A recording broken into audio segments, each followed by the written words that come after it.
All right, so welcome back to the Zoom room. Elaine, Christine, nice to see you again. So we're just going to have a look at today's email and quite a bit of teaching there to lead us nicely into today's lesson, which is lesson 193. And then there's a bit of text to do as well. So let's crack on with it, shall we? So I'm just going to share my screen. Let's get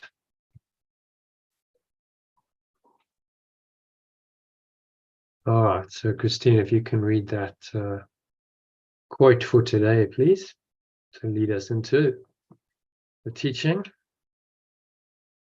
The only way that we can live is if we grow. The only way that we can grow is if we change.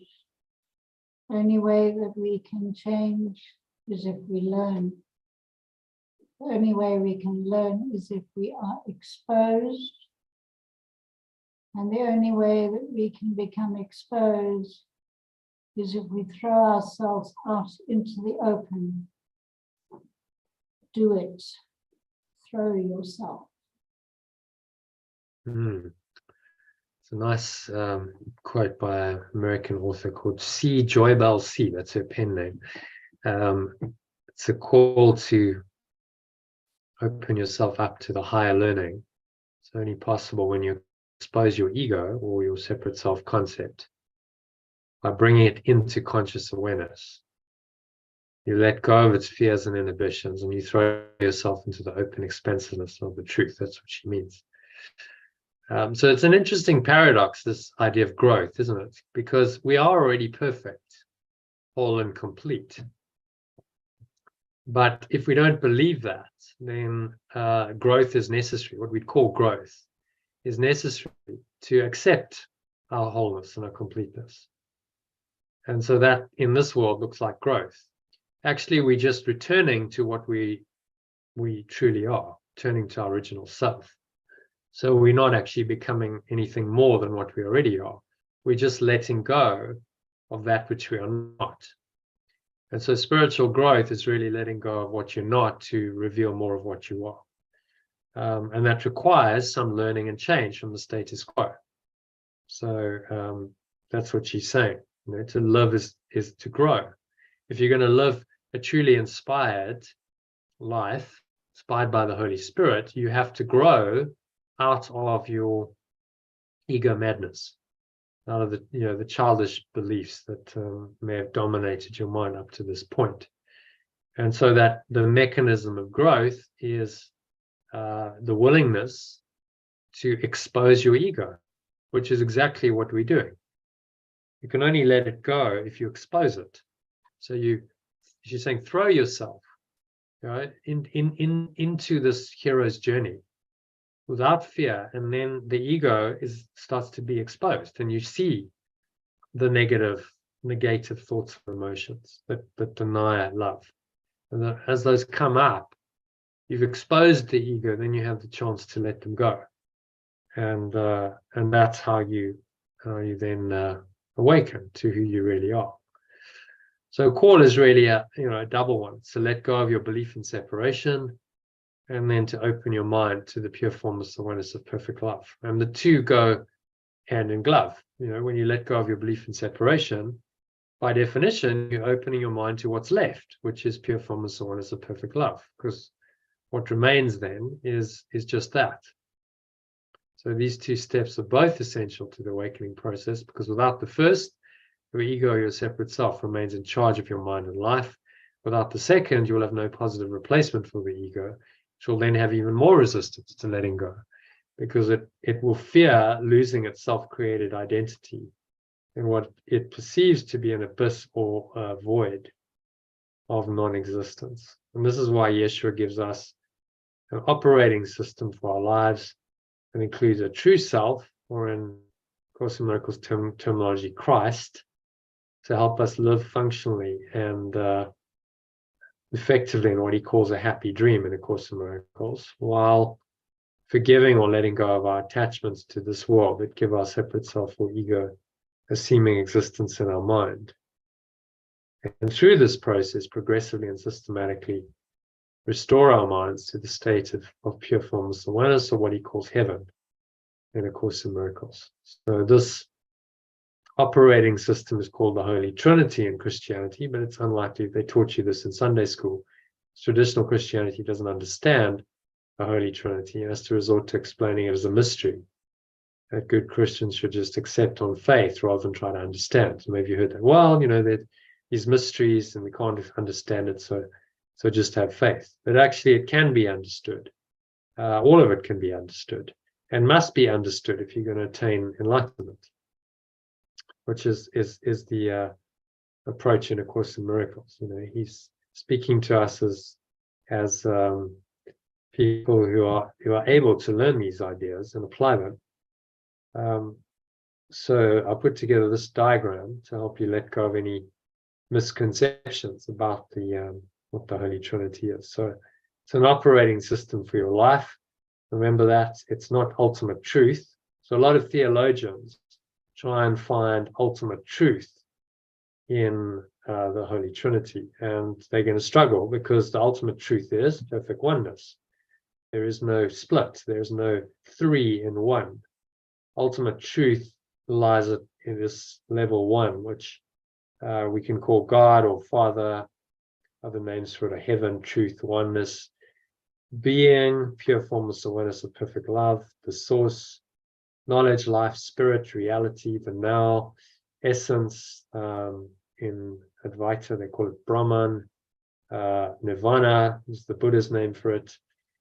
Revelation. The Course also calls it the universe. Interesting. So it's a universe of truth rather than this physical universe. So this is top level. This is base reality. This is that which cannot really be named or undone or damaged or harmed in any way.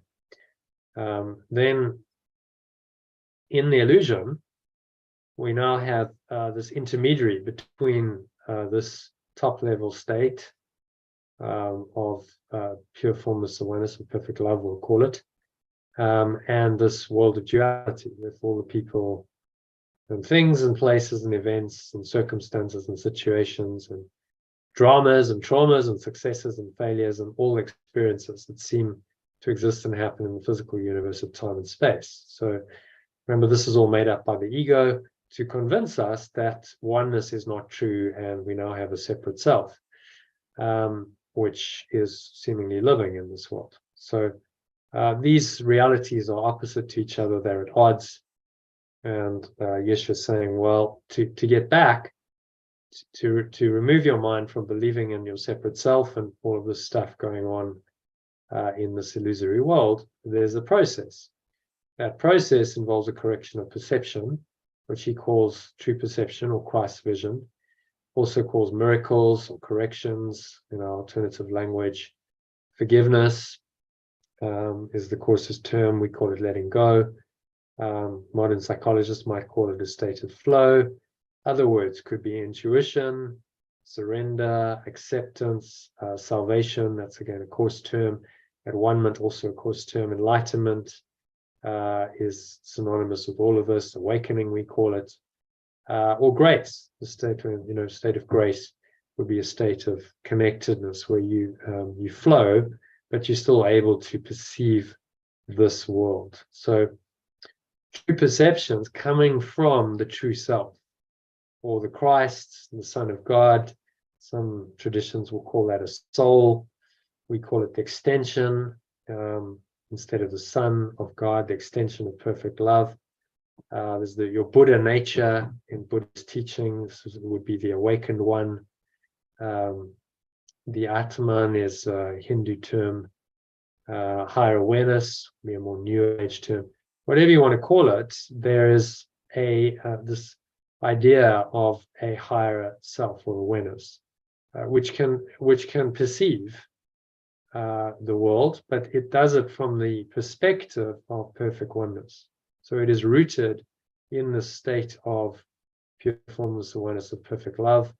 That's its foundation. And then this fundamental reality comes into its mind and helps it to perceive this world of duality and form differently from the perspective of oneness. So the true self is responsible then for our true perceptions of Christ's vision, and the combination of the true self and true perceptions, which is Christ and the Holy Spirit. Holy Spirit is this reinterpretation of the true self, or to bridge the gap, to take us up from this battleground. Yeshua in today's text talks about the battleground and rising above the battleground. So it's about rising above the battleground into this higher awareness. And the true perceptions and the true self, the Christ and the Holy Spirit in Course terminology, are a necessary, essential part of that process of raising us up above the battleground to eventually identify completely with this state. So in this state of pure formless awareness of perfect love, we simply are that. We've merged our awareness into that awareness. We are one with this awareness. We do not exist as anything separate from this awareness. And at that point, we can then say the Father and the Son, or the extension and its source, have united and become one again. And that is the goal of this course, and any genuine spiritual teaching.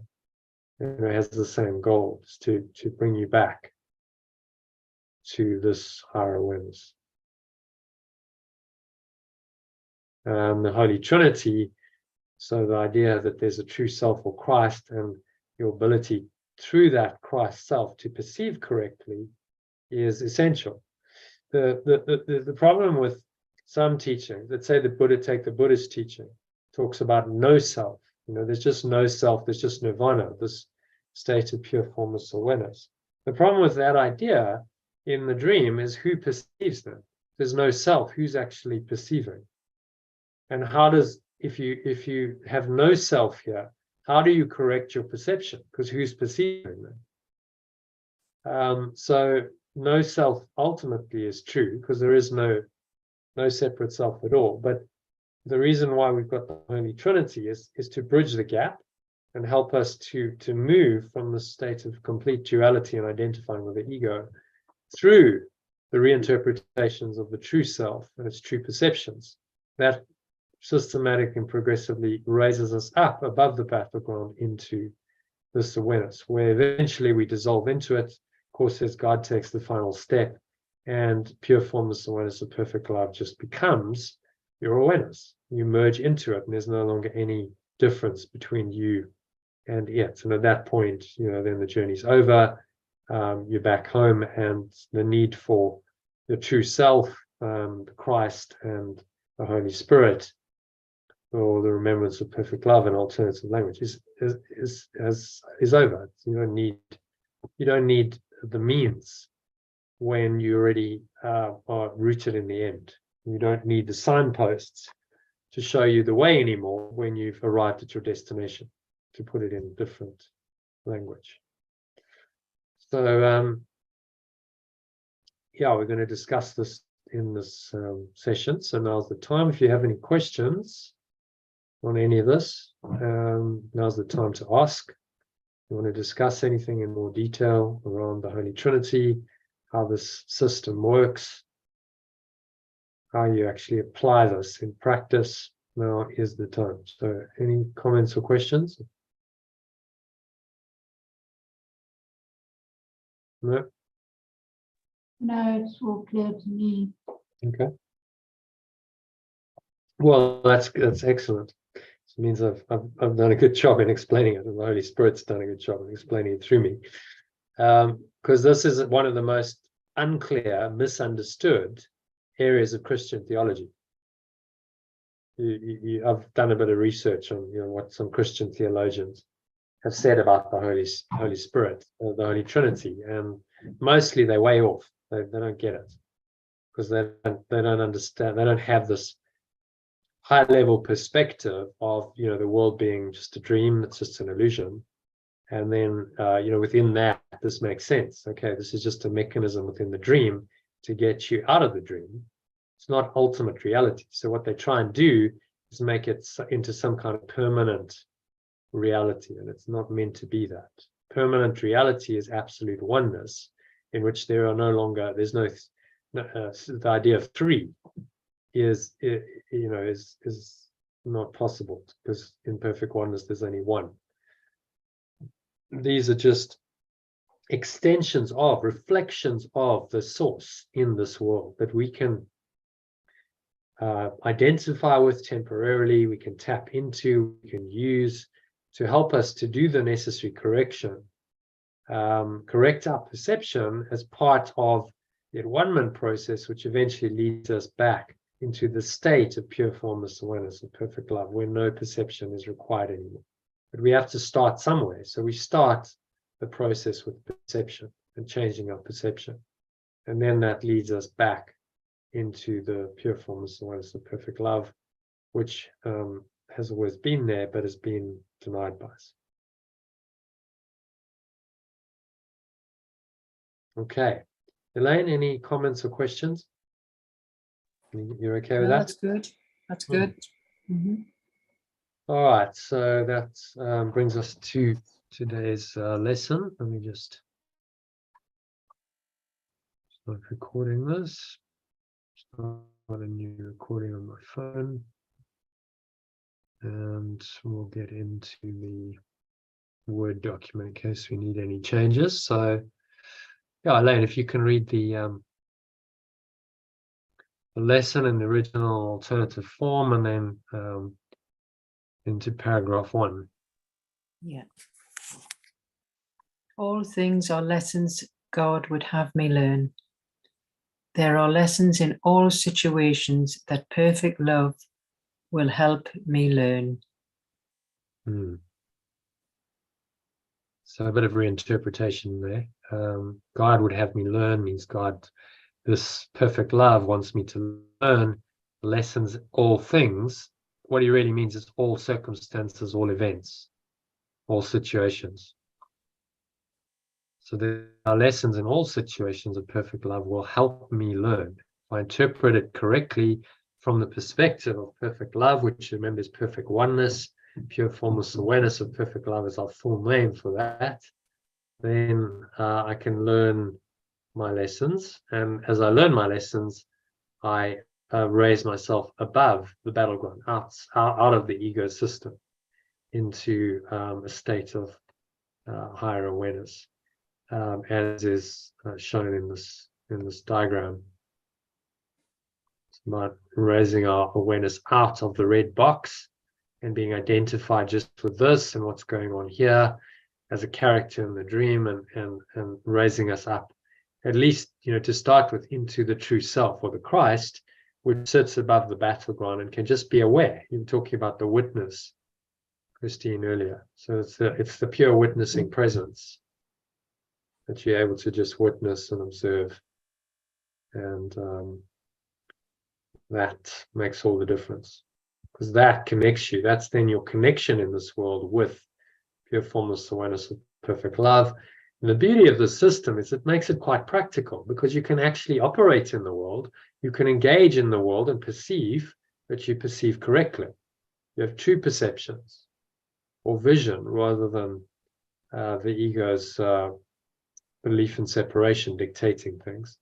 And so your experience of life is transformed. It's a very different one. It's much happier, much more flowing, much more peaceful, and generally things work better. Not to say you're never going to get challenges, but when you get a challenge, you correct it, you correct any misperceptions of it, and you find this nice, peaceful, calm, flowing state again. So it's a very practical teaching, saying you can learn your lessons here. As you learn your lessons, you correct your perception. And so the course's focus is really on this process. How do you learn your lessons, and how do you correct your perception, so that you can stay in this high state of mind, this higher awareness, which is your true self or Christ, even while you're operating and perceiving things and people and circumstances and so on in this world.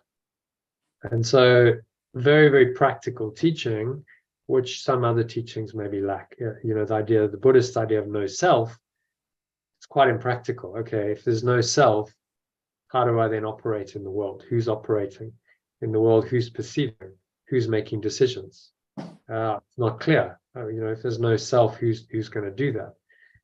So it tends to lend itself, that teaching, to a life of really renouncing the world and just going into meditation and contemplation for long periods.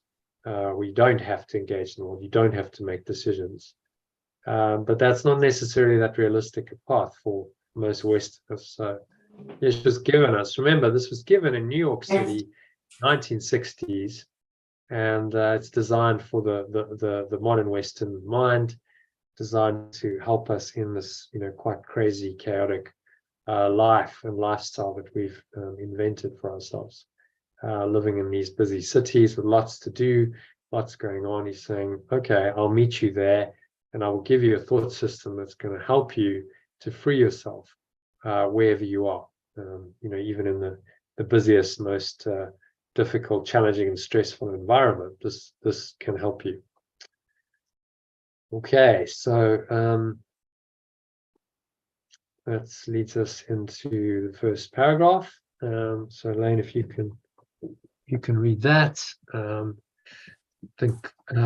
read it in the original and the alternative, because there's a bit to translate. God's will become pure formless awareness, or awareness. I try to translate will as awareness. So Line by line, or just paragraph by paragraph?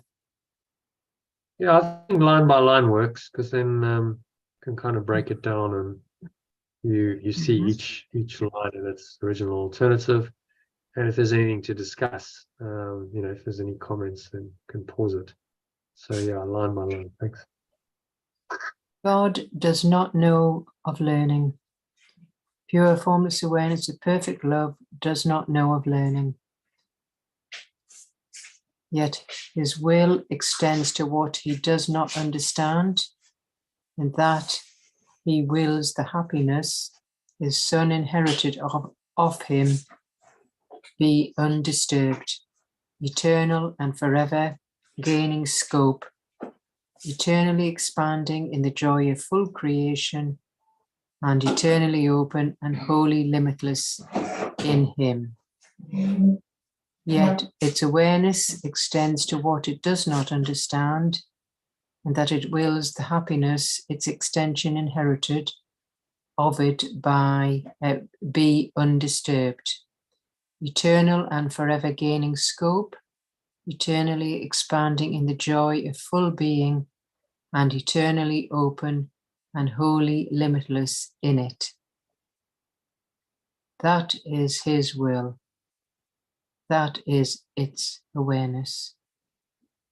And thus his will provides the means to guarantee that it is done. And so its awareness provides the means to guarantee that the state of awareness is mine as well. Okay, so what's he saying here in summary? Well, just about pure formless and awareness of perfect love, doesn't know anything about learning, but its awareness extends what it does not understand. So that's where the Holy Spirit comes in, isn't it? And this is happiness is its extension inherited from it be undisturbed.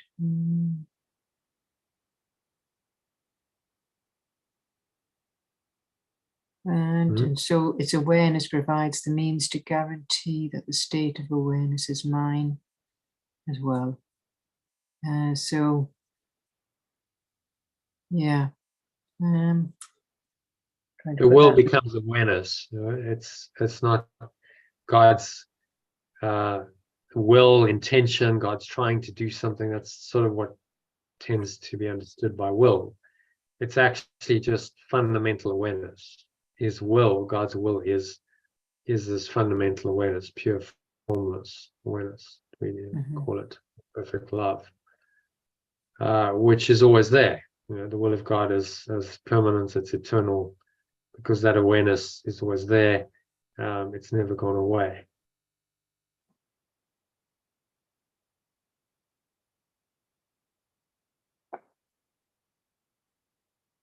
Okay. And I think a key point there is God doesn't know of learning, because this awareness is complete and whole. It doesn't need to learn anything. That's why it says it does not know of learning, because it doesn't need to learn anything when you're already complete and perfect. There's nothing to learn. But its awareness extends to what it does not understand. So via this mechanism I've just shown you, the Holy Trinity, so via the true self, the Christ, and the correction of perception that true self engages in, you then restore your mind to the pure formless awareness, the perfect love. Something we didn't understand to start with. Does that make sense? It does. Explained well. All right, so happy to move to number 2. Stephen, if you can read that for us. Go in your translation, God's Son. So read it in the original, line by line, sentence by sentence, and in the alternative. God sees no contradictions. Pure formless awareness of perfect love perceives no contradictions. Yet his Son believes he sees them, yet its extension believes it perceives them. Thus he has a need for one who can correct his erring sight and give him vision that will lead him back to where perception ceases. So it has a need for one who can correct its erring sight and give it vision that will lead it back to where perception ceases. So how about we say, I need to remember perfect love, because it's remembrance of perfect love. So there's a need to remember perfect love.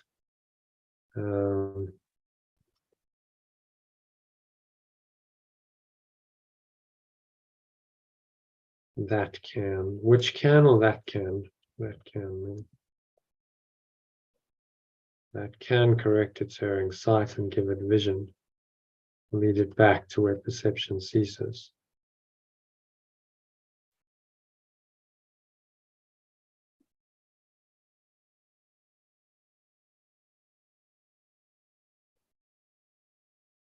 I wonder if we should make it I instead of it. Talking about the extension. Yes. That's, but we want to remember. Personalize it. I have a need to remember perfect love that can correct my erring sight and give me vision. It just makes it a lot more personal, doesn't it? That will lead me back to where perception ceases. Perception ends, maybe. The formless awareness of perfect love does not perceive at all. And so the second sentence, yet its extension,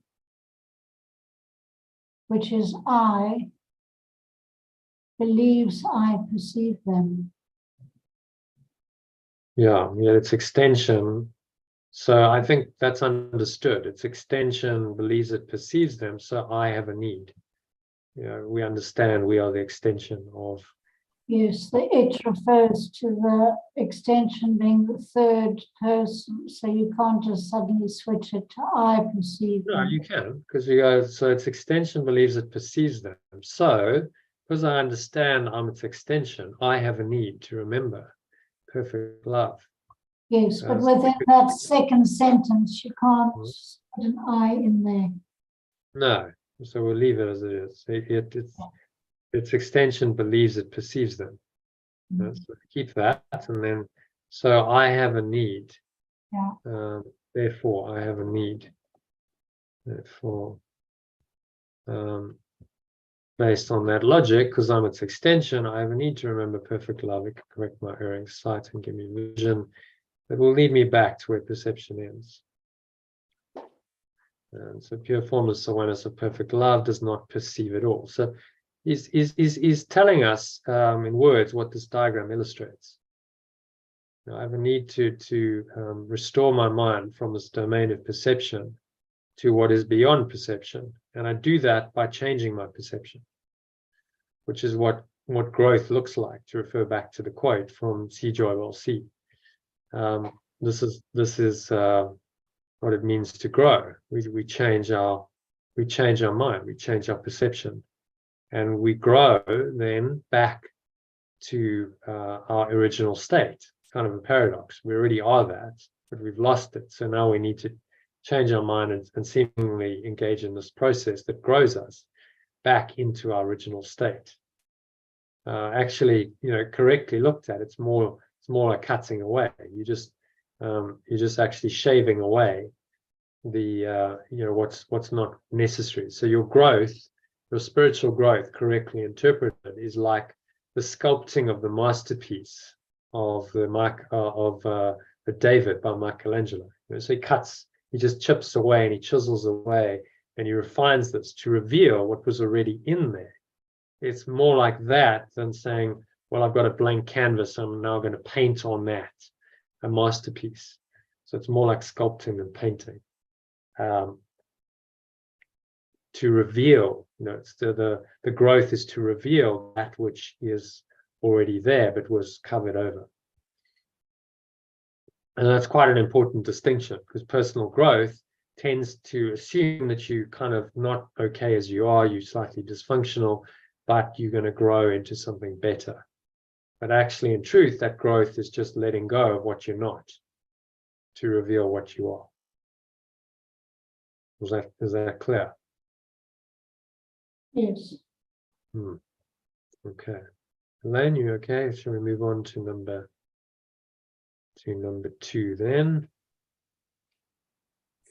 So God sees no contradictions. So what in both? Do you want the original and the alternative? No, because there's quite a bit to God, and to translate, right? I think it helps. Do you find it valuable? If there's a lot to translate, then reading Sometimes, yeah. Yeah. Okay, God sees no contradictions. Haven't I just read that paragraph to you?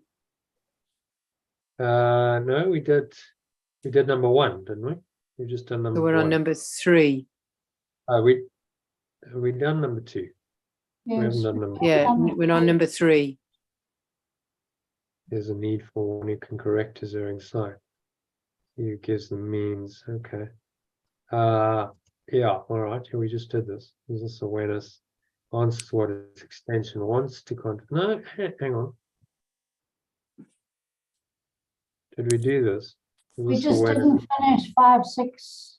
Yeah, all right. Yeah, so sorry. That's why we need to just finish it. So finish, Yes. just finish it. Yet it is he who gives the means by which perception is made true and beautiful enough to let the light of heaven shine upon it. Okay. Yet it is this awareness that gives the means by which perception is made true and beautiful enough to let pure formless awareness permeate all mind perceptions. Yeah. And 6, it is he who answers what his son would contradict, and keeps his sinlessness forever safe. It is this awareness that answers what its extension wants to contradict and keeps my innocence safe forever. And what's he saying in this one?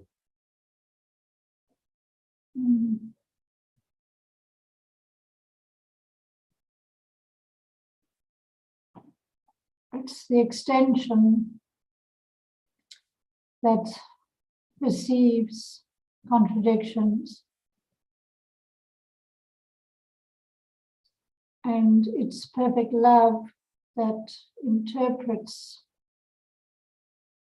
my erring sight and gives me vision to lead me back to awareness, which is what you were explaining. And yet it's that awareness while in extension status that one needs in order to connect back to pure formless awareness. So it's really it's kind of a step down. Another way of looking at this is it's a bit like a step down transformer.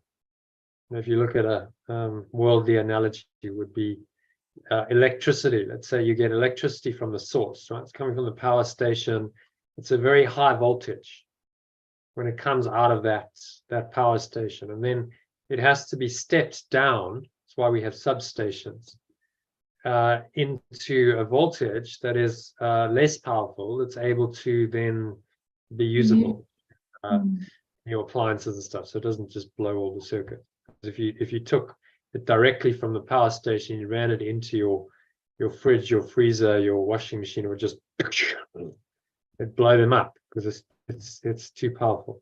So this is kind of the idea. It's like we're going to step it down. We're going to take this fundamental awareness that's infinitely powerful, and it's going to be stepped down via the true self and the mechanism of true perception, which he calls the Holy Spirit, the remembrance of perfect love. And so the true self now remembers perfect love, so it's referencing always to this awareness. This is the foundation, but it's able to perceive from this reference point of oneness and correct any erring perceptions, any mistakes, and find therefore a deep peace even in the chaos of this world, because it's able to see through all of that and see that it's all illusion. Its perception is clear and clean and brings peace, which then connects us more and more with this ultimate source. And so it's a process of correcting perception, becoming cleaner and clearer, and clearing away all the blocks that keep us rooted on this level to eventually be completely one with our source. If there's no more blocks to awareness of love's presence, then all that's remaining is the awareness of love's presence, pure formless awareness of perfect love or source, which becomes us, and there's no distinction between the two. God's then taken the final step. We just become that which we are in truth, and there's no need anymore for the idea of Christ or the true self. There's no need for true perception, so the Holy Spirit doesn't have a function anymore. There's no need for the body, the world. It's all been transcended, and you simply rest in this singular awareness. And so this is the process that he's outlining. So you're going to go from here to here, from duality to non-duality, using this process of the true self and true perception to help you. And that's really, the course is designed to teach us that process, to teach us how to go from here in a state completely identified with our egos and the world, and systematically and progressively raise ourselves up into an awareness of the Christ or the true self, and more this pure formless awareness of perfect love starts coming into our mind with its great gifts of love and peace and joy that infuse now this new identity and all of our perceptions. So I've said, it permeates your perceptions. The original was beautiful enough to let the light of heaven shine upon it, So that's what he means, is that this pure formless awareness shines into, permeates all your perceptions. It underlies all of your perceptions. Pure formless awareness permeate. I quite like that. Permeate all my perceptions. Okay, so is that all clear? Is the process clear? What he's really saying we're doing here with this this process of at-one-ment and awakening through his course. Yes, the analogy with the transformer is very good. So we need a step down. We can't just, if you go into this, some of the mystics who do, and they stay there, they don't really function very well in the world. They can't really operate because there's no perception there. So they would tend to check out of the world and just stay in that blissful state, nirvana or samadhi, and check out of the world. And that typically in the East that happens more. That would be a continuous state of nirvana or revelation. But practically speaking, Yeshua knows that that's not that practical and realistic for most people with the Western world. That's unlikely to happen.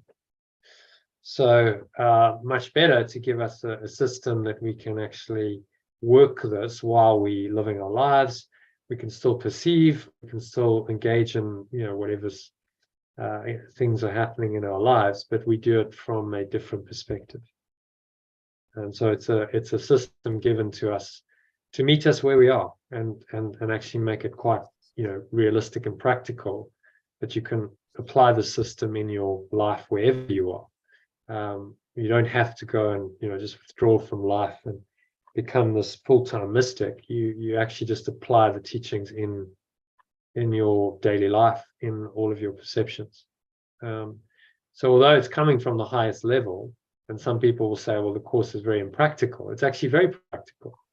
He's saying this process of shifting out of complete identification with form into the true perceptions coming from your true self is a process that you engage in while you're in the world and while you're perceiving and you're living a life. And in fact, to do this, you need those challenges. You need the misperceptions of the ego to come up, to be then looked at and corrected in order to correct your mind. So you need the world to awaken.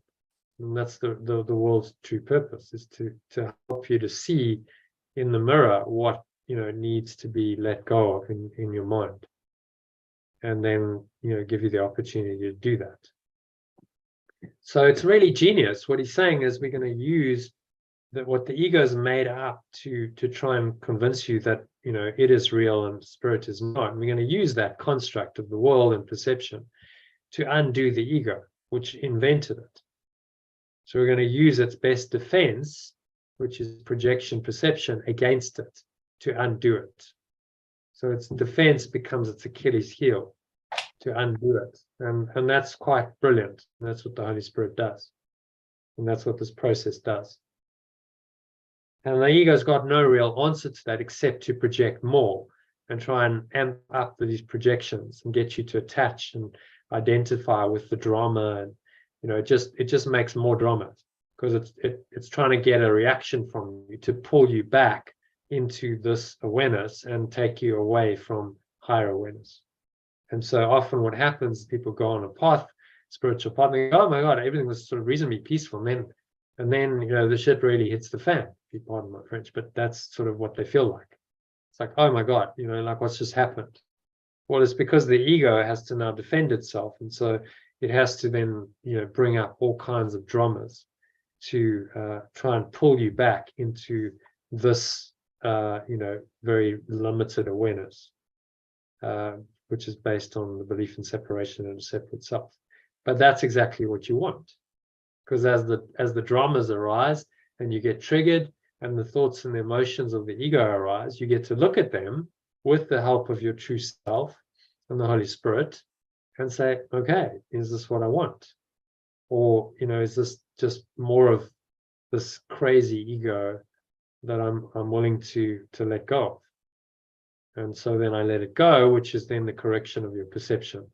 And as you let it go, you become more and more identified with the true self, and more of this pure formless awareness of perfect love comes streaming into your awareness. And so that you're moving above the battleground into higher awareness, using what the ego is feeding you. It's giving you these tests, and then you use those tests to as steps on the ladder. So if you want to look at our exercise pack, we've come down the ladder of separation, and so now we want to go back up. So all of the dramas that happen on this path are really just steps on the ladder back up. We've come down the ladder. Now these are steps back up the ladder from this pretty low place of being identified as a victim of the world and at the effect of the world, and really identified with our separate self. The experiences we have then become stepping stones or rungs on the ladder, if you want to use the analogy of climbing the ladder, to climb out away from the basement of this victim identity, which is hell, and back up through these experiences, which are your lessons. Each experience then is a lesson learned, which is what this is saying. This lesson is saying. And every time you learn a lesson and you let go of the ego's thought system, you take another step back up the ladder to eventually get back to the point where you see through this ego idea of separation entirely, and you go, that's just not true. It has no validity. It has no value. It's not what I want. And I'm so identified with pure formless awareness that this belief just fades away and is undone. And then God takes the final step. You merge into this awareness, and the entire dream is undone and just disappears. So the lessons are these steps on the ladder back up. And that's what our life is for, to give us the lessons so that we can take the steps to get out of the dream world that we're in and climb the ladder back up to truth. Okay, does that make sense? Perfect. Any questions on that? Good. Okay, so happy to move to number 3 then. I think it's Elaine again. If you can read that. Just In the original. alternative or the original, both? Both, yeah, because we've got quite a lot of God and will and stuff going on. These are the lessons God would have you learn. These are the lessons pure formless awareness of perfect love helps me learn. His will reflects them all, and they reflect his loving kindness to the Son he loves. Its awareness reflects them all, and they reflect its loving kindness to the extension it loves. Each lesson has a central thought, the same in all of them. Each lesson has a central thought, the same in all of them. You can just read it in the alternative. Right. Only the form is changed with different circumstances and events, and different characters and themes, apparent but not real. They are the same in fundamental content. It is this: when I let go, I will perceive this differently. The original is forgive, and you will see this differently. So when I let go, I will perceive this differently. And that's always the case, isn't it? You think about it, whenever you let go, you say, okay, I'm just going to drop my attachment. I'm going to drop these crazy thoughts about this. I'm really just going to let it go. My perception changes immediately. I go, okay, so I'm not, as wound up about this. I'm not that inturbulated. It's okay. And it's the same situation. Nothing's changed except your mindset. That's all. And so that shift of perception is what he calls the miracle. And that's where the rubber meets the road of this course. We want to get really good at doing the letting go to shift our perception moment by moment as things arise in our perception.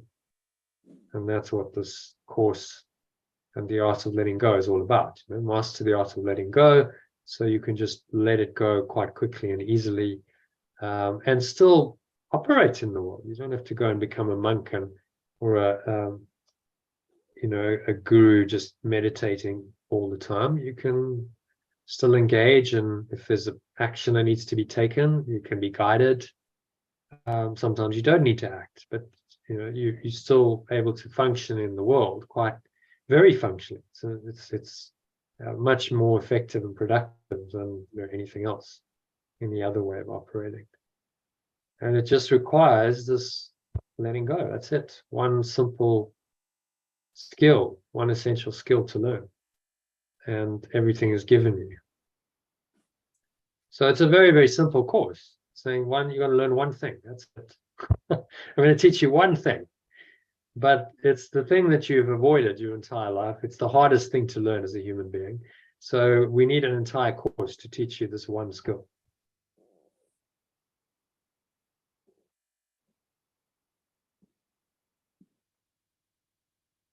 Okay. Any other thoughts on number 3? What's he saying here, Len, in the early parts?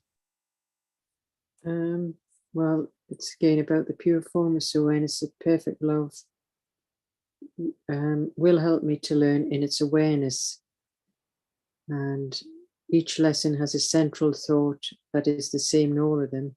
It's only the form that is different in all its characters and themes and change that apparently appears real, but they're really the same underneath.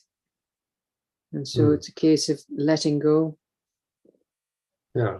Not easy, but it's... There's an illusion of an illusion. That's what he's really saying, isn't it?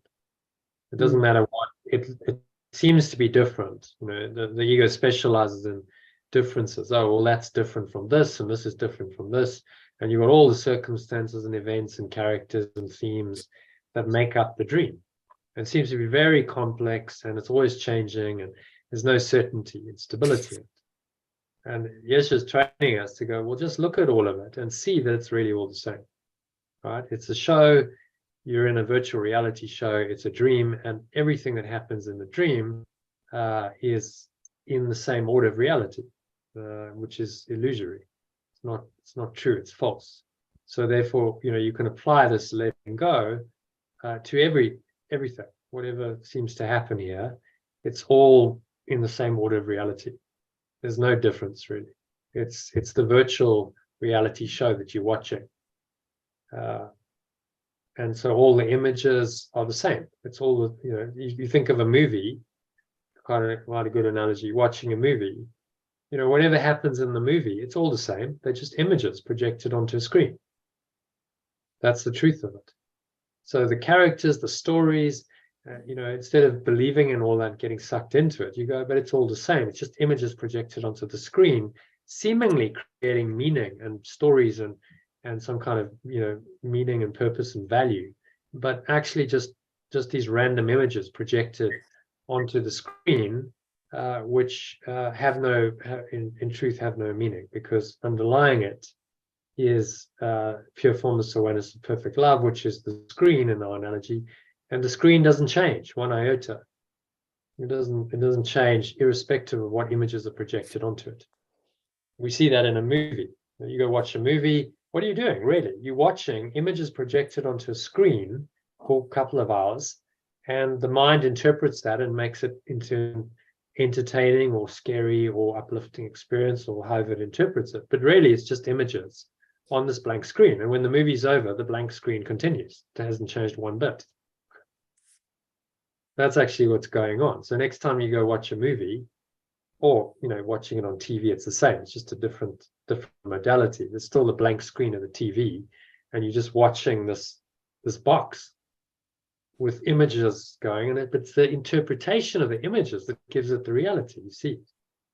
So what Yeshua is trying to train us to do is say, well, just start letting go of your interpretation of the images, because that is what gives the images meaning and importance and value to you, and that's what keeps you in the game.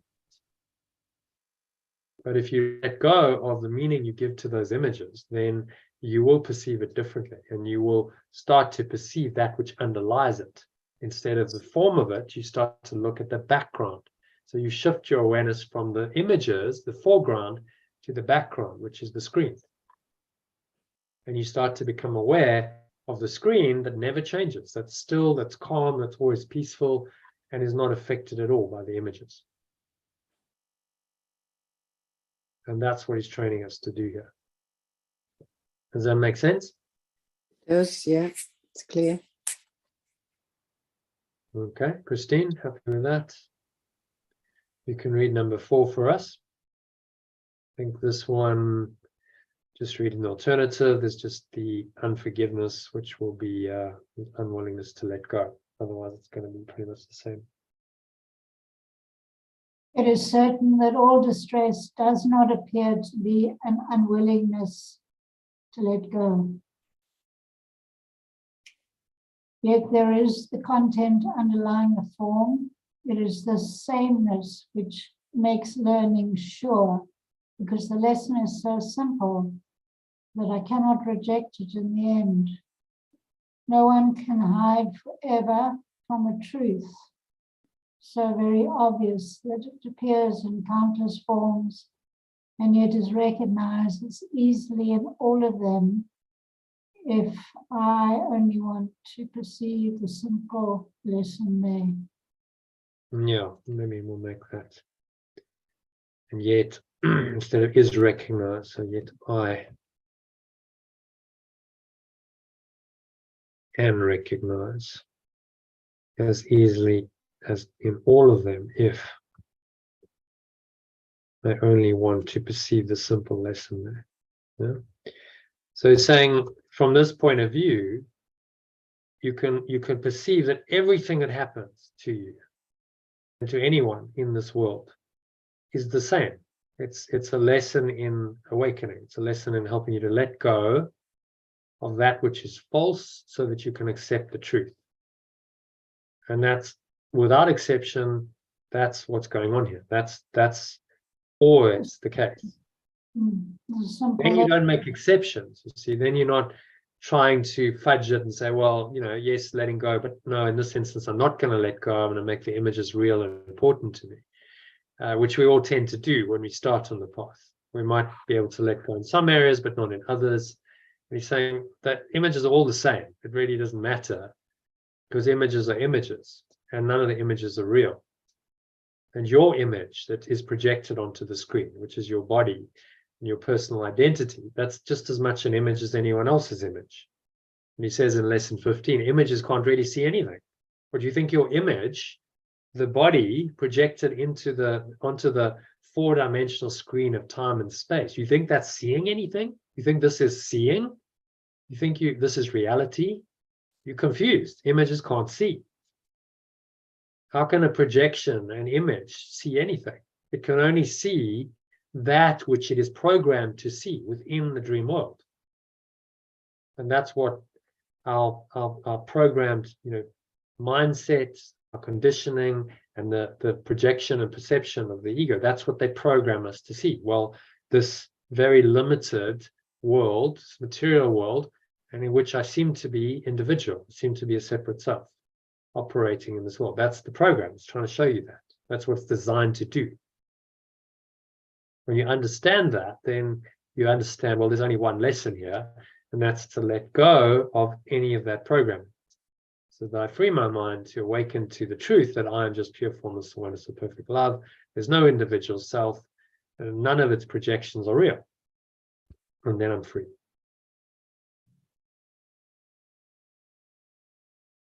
Okay? Got that? Yep.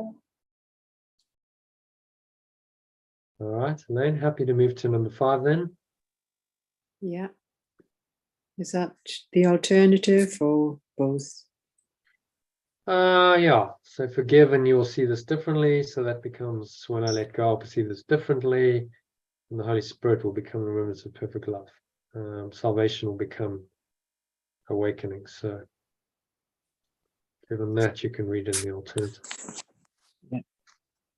When I let go, I will perceive this differently.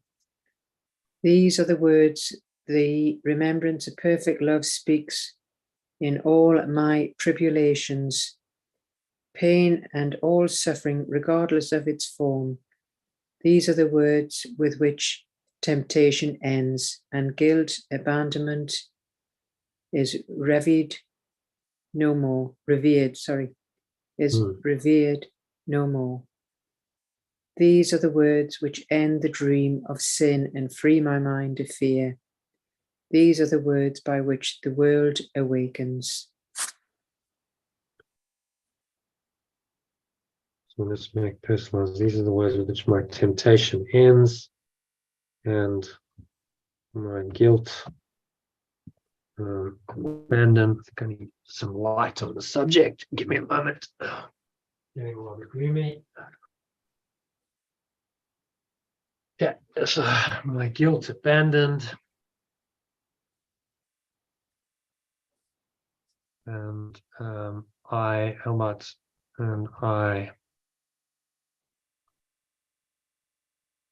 revere my guilt.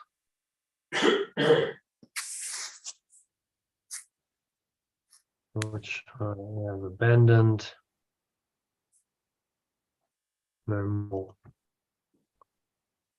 Oh, I do not revere my guilt, which I have abandoned anymore.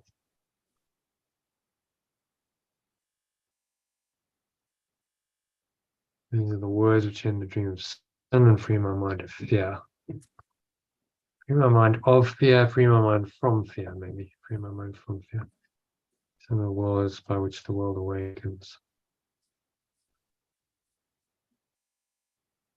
Okay, so what's he saying here? Well, just by letting go, you will perceive things differently. These are the words from Remembrance of Perfect Love that speaks of all our problems, suffering, and so forth, that regardless of its form. And these are the words which my temptation ends, and I don't feel the guilt or abandonment or anything else. These are the words, it's simply let go, and it will end the dream of sin, free the mind from all its fears, and then finally the world awakens. So they're marvelous words. Yeah. Just it's a totally different perspective on life, isn't it? Saying when I let go, I will perceive this differently. And it's true, you do. When you actually are willing to let go, your perception changes, life changes, the world changes, and you can find peace and some degree of freedom and happiness even in this crazy dream, no matter what's happening. So again, he's reminding us, just this one thing you've got to learn to do, that's to let go. The letting go will bring you everything. Surely this isn't too much to ask. You let go and just consider a completely another way of perceiving the world based on letting go rather than on the ego's judgments, to experience happiness, peace, love, joy, and everything you really want while you awaken to the ultimate reality of pure being. That means you will no longer be human. While you're here, you can have an okay life, a happy dream. What else is there to hope for in this world? But no, I can be reasonably happy and peaceful. And the slings and arrows of outrageous fortune, as Shakespeare termed them, don't affect me very much. I just let them go. because I've mastered this one simple skill that he's teaching us, of letting go. Okay. Okay, with number 5. So, Christine, if you can read number 6, and the alternative for us. Shall I not learn to say these words when I am tempted to believe that pain is real and death seems to become a choice instead of life? Shall I not learn to say these words when I have understood their power to release all minds from bondage? These are the words which give me power over all events that seem to have been given power over me. I perceive them rightly when I hold these words in full awareness, and do not forget these words apply to everything I perceive, or any companion perceives incorrectly. And what's he saying there? I let go. It's all I need to learn to say, to release all minds from bondage. Because as I release my pain, I don't get drawn into my companion's pain, but affect them positively in realizing the truth.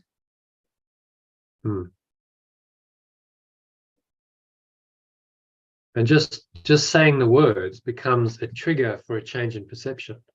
Okay, when I let go, I will perceive this differently. You say that to yourself. It's reminding you, yeah, there's a way out of this. I might be stuck in whatever delusion the ego's got me in and feeling quite, upset or angry or whatever it is, fearful.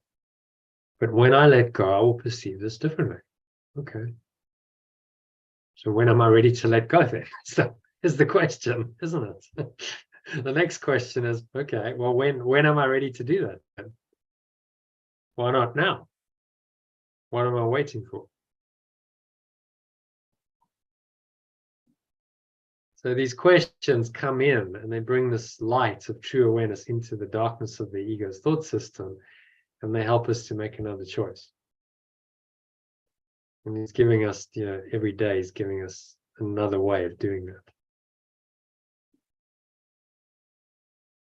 So if a particular lesson really works, like this one, you go, okay, well, I can put that in my toolbox, remind myself, when struggling with something, when I let go, I will perceive this differently.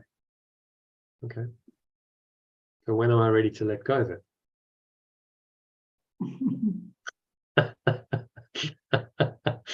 and then it becomes so obvious. Okay, well, I'm suffering because I'm not letting go. Okay. I mean, I've got a perfect. Huh? I've got a perfect example this evening. Yeah. Just before you started, I was lying on the bed and I had taken my hearing aids out and put them on the side. And when I got up to come down, I could not find the one. It's gone. It has gone. And my mind was going into this panic mode of suffering and 14,000 Rand and money. Mm-hmm. And analyzing, what did I do? What happened? Where did it go? This couldn't have happened. This is all I did. Where is it? Yeah. And I was watching how I went into this drama, and then I thought, 14,000 Rand. But I've got 14,000 Rand. So, okay, it's another hearing aid. I mean, I've done this 2 or 3 times already. And it's just a physical deterioration. It's the body, it's the lack of hearing. Okay, so I've got one hearing aid, I can hear.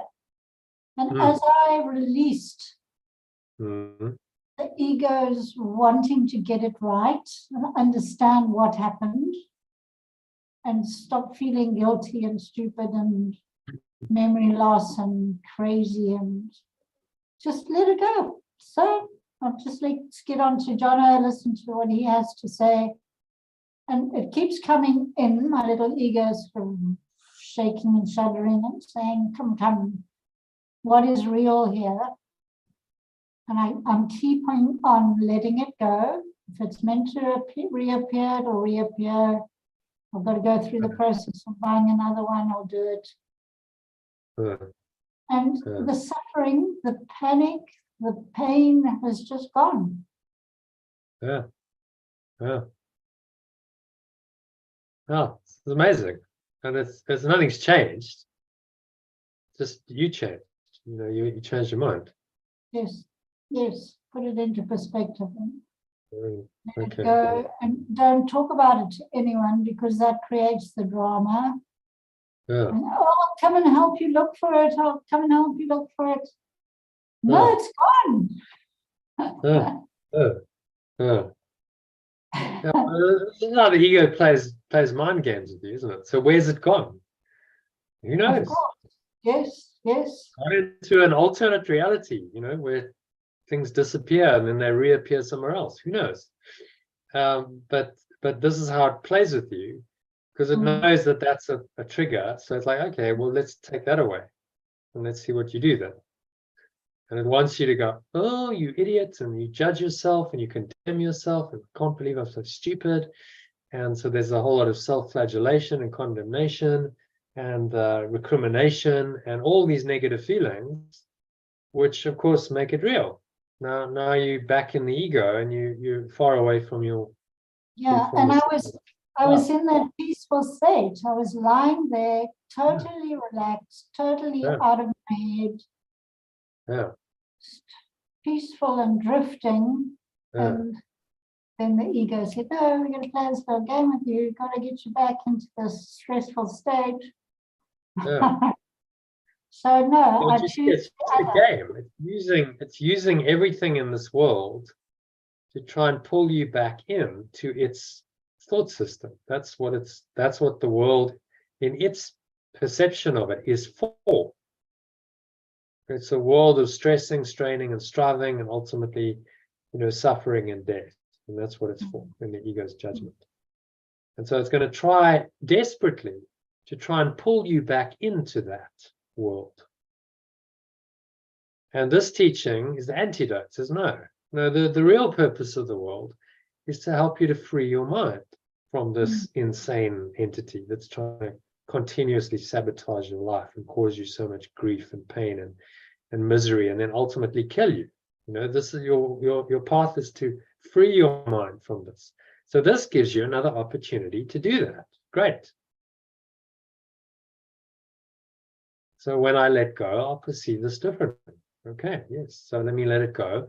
Then I perceive it differently. Then the miracle is accomplished. That's all the miracle is. It's the transformation or the correction of your perception in these circumstances that crop up.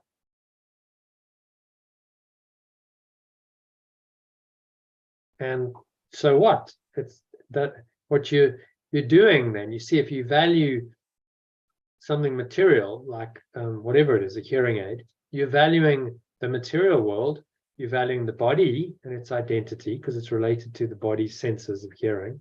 You're valuing that over pure formless awareness of perfect love. That's the decision you're making in that moment. So you are then denying that awareness and you're saying, I actually prefer another awareness. I prefer the awareness of form and the body and all the stressing and the straining and the striving and all of that to pure formless awareness. And in this moment, I'm making that choice. Aging gracefully in the years gone by was, okay, you get deaf and deafer, you're closing down And we have manufactured this material world, got to work, money to buy all these gadgets to keep us going. But a process, a cycle is coming to an end. And if I'm fighting that, I'm just prolonging the suffering. Why not just stay in the peace and the silence and the quiet? Yeah. I've got everything I need. I'm content. I've got my kitty cat. I'm quite happy. Why have to listen to every Tom, Dick, and Harry? Yeah.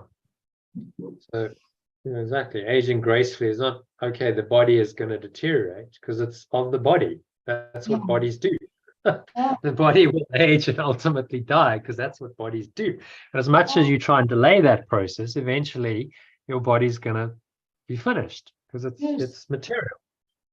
But if you surrender to that and you go, well, okay, that's all right, because it's just a body, it doesn't really matter, it's not who I really am, then there's no suffering. I don't have to suffer because of that, because I'm not identified with it. So that's okay then. I can just stay in peace no matter what the bodies do. And that's wisdom. That's then aging gracefully in wisdom. And then you are correcting your mind, you're healing your mind, you're preparing your mind for the incorporeal state where you won't have a body anymore. Yes, going back home and that's home. So you're preparing your mind to just stay in this deeply peaceful state without a body, without any of the stuff that goes on in this world, and just to remain there for all eternity. That's what you're preparing for. Which is there's no fear. No, why would you fear that? That's this world is what you should fear if you're identified with it, of course. You because things always go wrong here. Yeah. You lose stuff goes wrong, you're aging, nothing, you can't rely on anything. It's a by comparison with pure formless awareness, the perfect love, it's a disaster.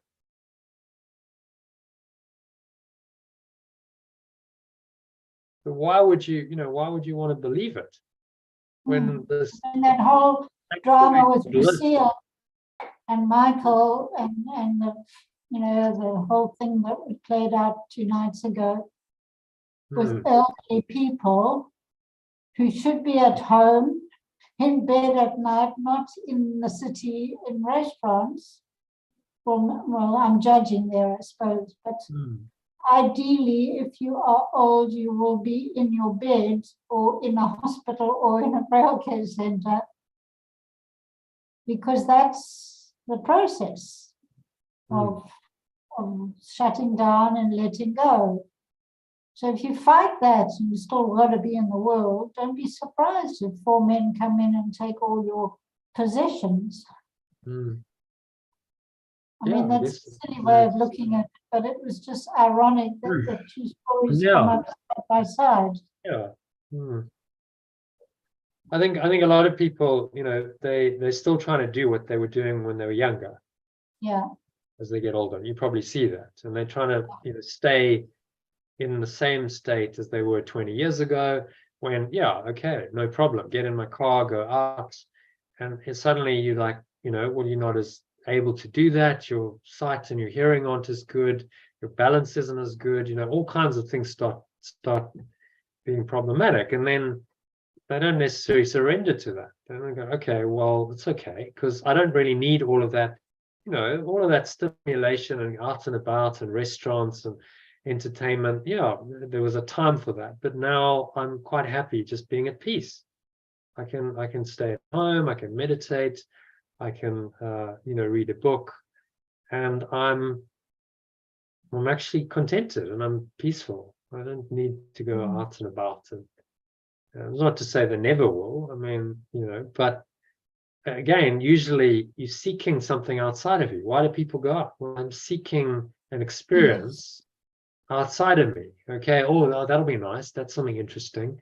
Oh, let's go out and we'll have a nice meal, so it stimulates the senses, and we'll chat, and that'll be entertaining. And so the mind then seeks that, says that's going to be a good experience. And of course pleasure and pain, isn't it? You seek pleasure, and the result is often pain. And, yeah. That's We the just teacher. choose So pain comes, and then don't be surprised because we're seeking pleasure. And then there's a spiritual lesson there. Okay, well, let it go. You know, the lesson is when I let it go, I'll perceive it differently, and maybe I'll make a different choice in future. Okay, well, I don't necessarily need to go out that much anymore. Maybe I can just be happy and contented at home in my own company. You know, just finding my source. And that's exactly what Steve stands for. He doesn't want to go out of our day even anymore. And he stands in his authentic truth and says, I don't need to go anywhere. I enjoy my home. I've got everything I need. I've got the frogs and the birds and the sound of the trees and the sun filtering through the trees. He loves it. Yeah. And there I'm saying, come, let's go for a ride somewhere. You're just asking for trouble when you've actually got all the peace and quiet and joy. Yeah. So there's a lot of wisdom there. He's like, well, I'm contented as I am. You know, I don't need to go out and find contentment when I have contentment right here. It's already there. So what am I seeking then? So all of the self-seeking stops, and all of those activities then stop. Well, why do you need to do any of that? If you're not seeking anything, you're perfectly happy and contented as you are. Why do you need to go out and meet people and do things? Well, and the ego will say, oh, that's just, you know, you're just checking out of life, and you know, you're not participating, and get with it, and you know, this is death, and it's going to tell you all kinds of stories. But actually, it's life. What you're accessing then is true life, eternal life, which is in your own awareness, and finding a deep peace and contentment in that, in preparation for the time when the world's going to disappear. You're not going to have restaurants and you know, entertainment, and other people don't exist in heaven. So you're preparing yourself for that. And you know, I suppose your final years of life should be that, really dedicated to the preparation for heaven. Your whole life should be. But particularly as you get, you know, to the final, say, 10 years, well, what else are you going to do? There's nothing, you know, that you're in a wind down phase. You're not growing and saying, right, I'm going to now do a whole lot of stuff and grow and achieve, because that's not the stage of life you're in, is it? You can't, it's not appropriate. So I'm just surrendering gently into my true awareness. I just let go, and I gracefully slip away from the dream, and I merge back into my true awareness, and it's all beautiful. It's very peaceful. It's very calm.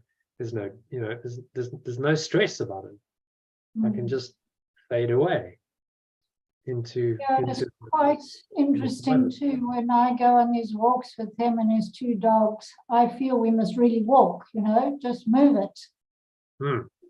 Do at least half an hour, 40 minutes, but walk with a pace, and put your head up high and hold your shoulders back and move it. And he stops and he watches, he looks at the flowers. The framboss is all out in bloom at the moment, and it's such a beautiful array of flowers. And I see him as using it an excuse to stop and rest. And I'm pushing him to come walk. But actually, it's that slowing down and appreciating what's all around you, and admitting you needing to rest. Stop pushing yourself so hard. I mean, it's a wonderful experience for me to slow down and realize what we have to be grateful for, instead of rushing like my children are always running with the dogs and charging around like lunatics, but they're at that age. We're at a different age, so I don't need to push myself quite so hard anymore. And that's what this neck problem is all about. The end result. It's about it's about the journey. Yes.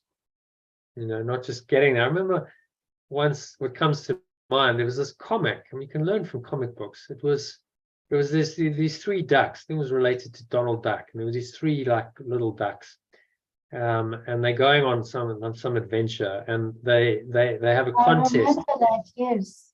to get to the Lovely. top of some kind of mountain first, right? And they're competing against the other team or whatever. It's some kind of scouts or something like that. And the one is like really nice, getting into nature, and he's leading it, and he's like, well, actually, I'm not really bothered about so much about getting to the top first.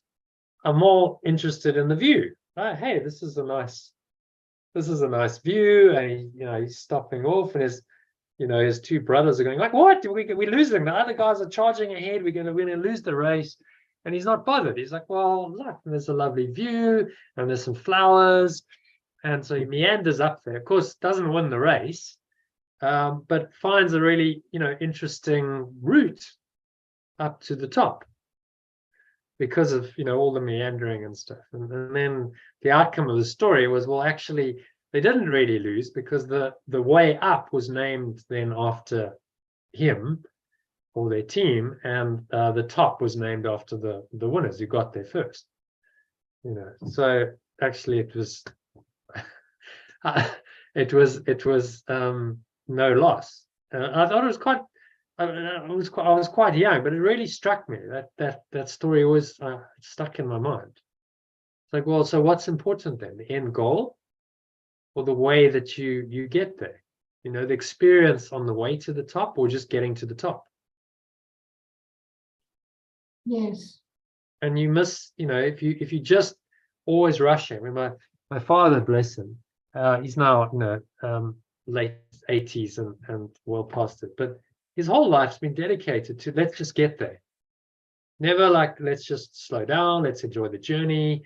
So typically whenever we were traveling, it's like, right, we're just going to get there as quickly as possible, and we're going to spend as little money as possible, get there as quickly as possible. So there's no like, okay, well, there's a nice coffee shop there, let's stop, let's have a nice coffee meal. No, we just want to get there. So we'll have sandwiches in the car while we're driving, because you're missing the point, aren't you? The whole point is the experience. Well, okay, so you got there an hour earlier, so what? You're on holiday. What you're going to do, you can get there an hour earlier, so you can unpack earlier and you can sit around when you could have enjoyed the journey. And it always struck me as like, this is just pointless, and it creates, it doesn't add value for others, because he upset his wife and his kids. None of us were particularly happy because we couldn't enjoy the journey. He would stop at things we were really not interested in, which was graveyards and museums. Oh, we got to see this graveyard. It's like, imagine a kid. Oh, great. Another graveyard.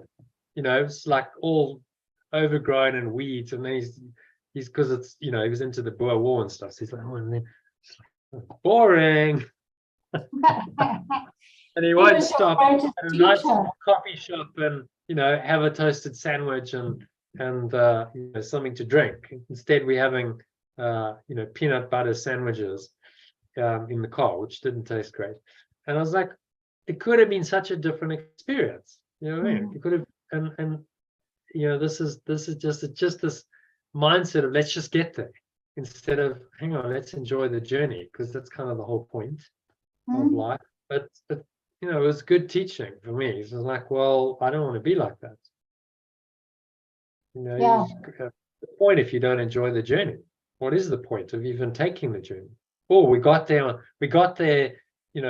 earlier than anyone else. So who cares? So what? Did you enjoy it? I remember doing 10 years ago, I did something called the 3 Peaks Challenge in the UK. I don't know if you've heard of it, right? So you climb the 3 highest peaks in the UK.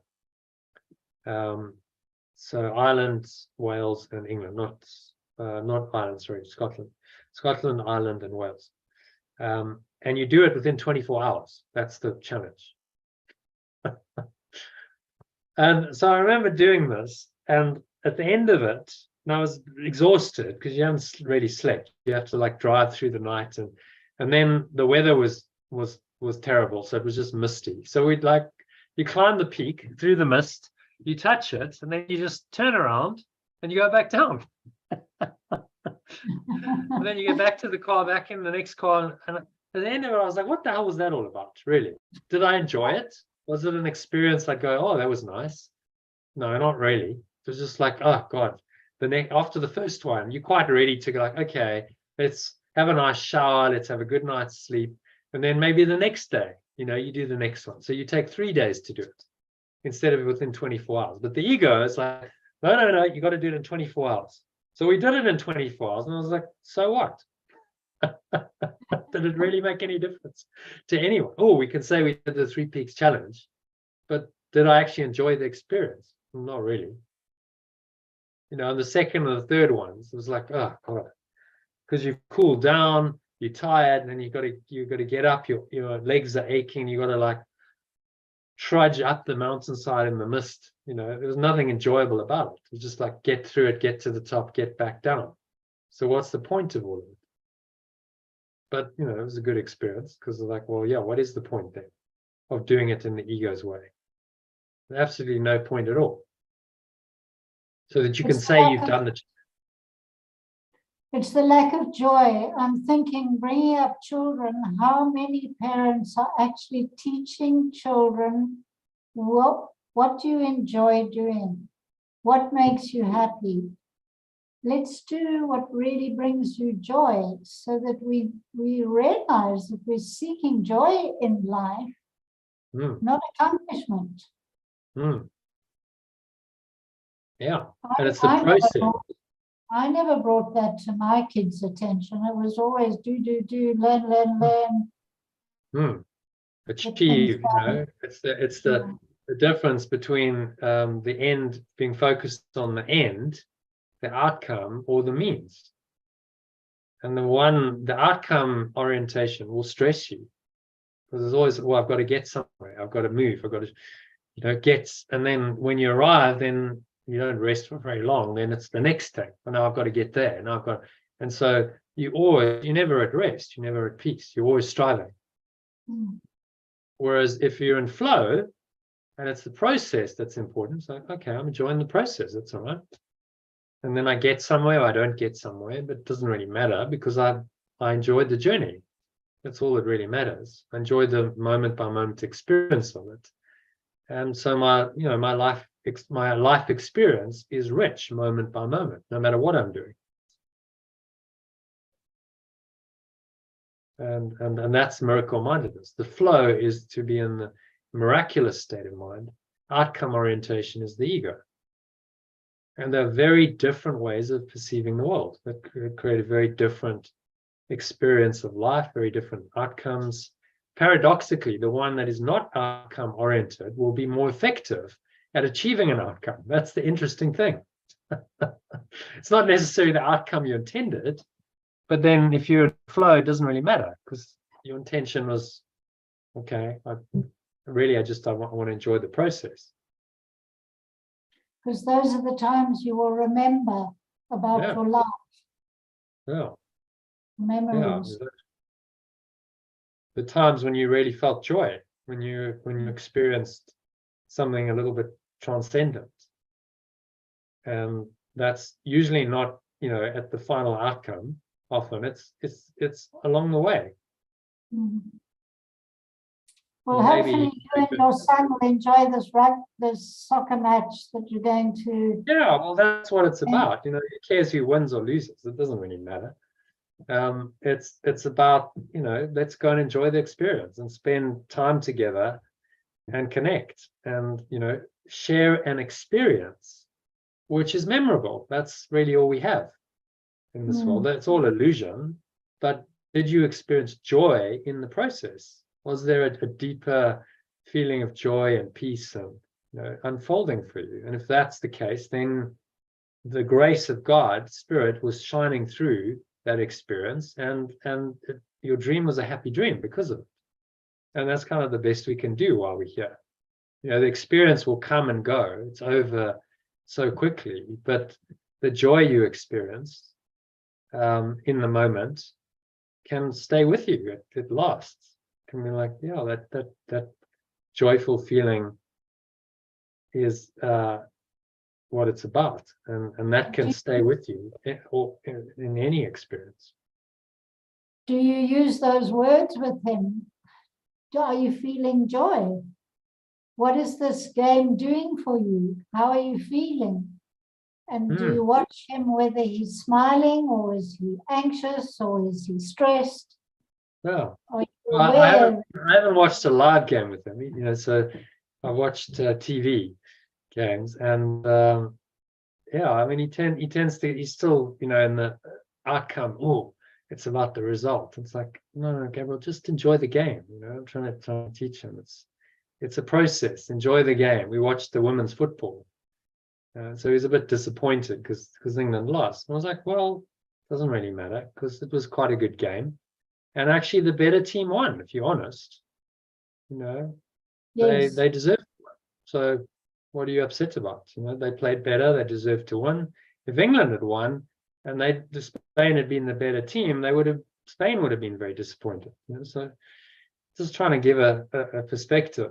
I'm like, well, really, it's about the experience. We spend time together watching the football. That's what's important. It's the quality time spent together, the connection. He's putting, he had all his teddies. So he's putting all his teddies on top of me, and I'm like sitting with all the teddies. And that's joy. At the moment, it's like, who cares about the football? That's Yes, lovely. That's what it's about, isn't it? Yeah, to have a photograph of that when he's 70-year-old with his father at this game and is covered in the teddies, it'll have a lot more meaning for him. Yeah, and who cares? You won't remember who won or lost. Yes. Who cares? It doesn't really matter. You'll remember the feeling. In 4 years' time, another World Cup, no one will remember. Oh, England lost that final. Like, it's so temporary. These emotions are so fleeting. What's permanent is joy. That's what comes through. That's what's lasting. And so if we can live our lives in that state and say, yeah, my experiences have been happy, joyful ones. That's the best we can do in this world. And the attachment to outcome will sabotage your joy every time, because you're attached to the future outcome, and so you can't experience joy in the moment. Because your mind's saying, no, but I want to be somewhere else. I'm wanting to be in the future. This outcome is.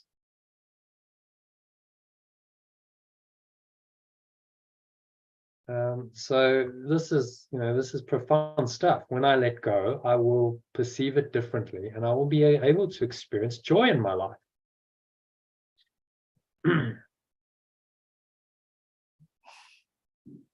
What more is there to do? I'm thinking of my other grandson. Evidently, he went with his grandfather to the older granddaughter's singing concert. And he sat there right the way through the concert with his iPad, composing, because he says to Granddad, I want to be an author. And of course, his granddad is a journalist. And he's crazy about writing, this little fellow. He's writing a book at the age of 9. He's going to be turning 10. And he wants to be an author. And there his sister was performing with everybody watching her, and he was engrossed in what he enjoys doing. And I thought, wow, that is letting a child be where they want to be in that moment, enjoying their passion. How different they all are. All my 3 grandsons from 3 different families. Just amazing to see how they've been brought up. The mindset, makes all the difference. Like, what do you think? What do you feel? What do you perceive? Because that's what determines your life, how your life plays out. So this idea of letting go, you even in kids, you might not tell them it's all a dream, but you can teach them principles. Yeah, you can let go, because inevitably in life, you're going to have things that don't go your way. You're going to have disappointments. You're going to learn to let that go. let go and make positive choices. Yeah. Well, when you let go, you see that you're free then to make a more positive choice. Yes. When you're attached to it and you stay in your disappointment and your anger and your fear or whatever it is, then you're not making a positive choice. You're consumed by the ego. So letting go opens the mind to allow another choice to come in. And that's the change of perception he's talking about. When I let go, I will perceive this differently. And these are the words which end the dream of sin and free my mind from fear. These are the words by which the world awakens. So, I mean, you might say, well, he's exaggerating a bit. When I let go, I'll perceive this differently. I mean, is that really so powerful? But it is, because it changes everything. Yeah. Changes my mind when I say this. All right, so shall we move on to number 6? Can't remember whose turn it is to read. So anyone who wants to.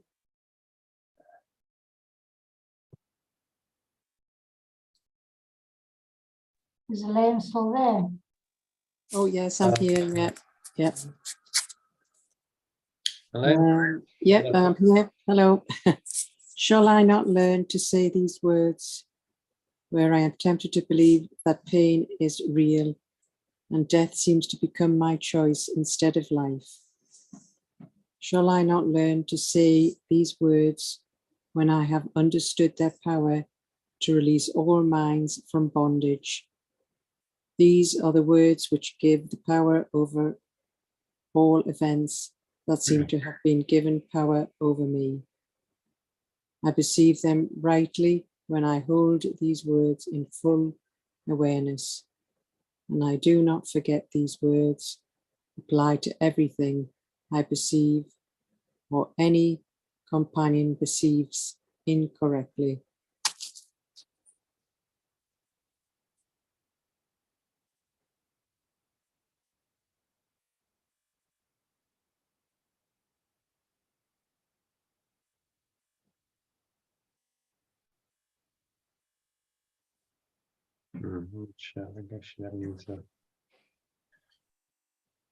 Okay, so what's he saying there? Just simply that these words will release us from any bondage, suffering, death, and they mean everything. And you hold these words in full awareness and never forget these words and apply it to everything you perceive and to your companions if they perceive incorrectly. Oh. Yeah, imagine if you got taught this at a young age. Okay, so the one thing you can do, when I let go, I will perceive this differently. When you let go, you'll perceive this differently. And that applies across the board in every situation, every circumstance. So now you have a surefire way of changing your mind and finding peace no matter what happens. So why don't we teach kids this stuff? Surely that's like so important, so valuable to learn that. We're still behind the times. We don't understand it ourselves. That's why we don't teach it to most It's adults. Don't. It's so difficult to do, isn't it? Sometimes, because we're keen to hold on to all these things. Well, it undoes the human, ultimately it undoes the human condition. So you're no longer human then. So then who am I then? And most people are scared of that. So they don't want to let go because they cling to the identity the ego has invented for them, and they think that's them. And the unknown is scary. So rather what I know, even though I'm not particularly happy, rather the devil I know than the devil I don't, which the ego tells you, that God, pure formless awareness of perfect love, is to be avoided. This is pain and suffering there. It's gonna hurt you. So you have the fear of God, which is insane, but this is what it's done to keep you away from that. All right. Number 7, Christine, how can I tell when I'm perceiving wrongly? How can I tell when I'm perceiving wrongly or someone else is failing to perceive the lesson they should learn? Does pain seem real in the perception? If it does, I can be sure my lesson is not learned. And there remains an unwillingness to let go, hiding in my mind that perceives the pain through senses my mind directs. So what's he saying there? What I get out of that is, if I'm feeling pain and this does not feel good, then obviously my perception is wrong and I haven't learnt my lesson. And there's an unwillingness to stay with my mind and use the senses. And again, it's that joy thing, like, what am I feeling here? Am I enjoying this?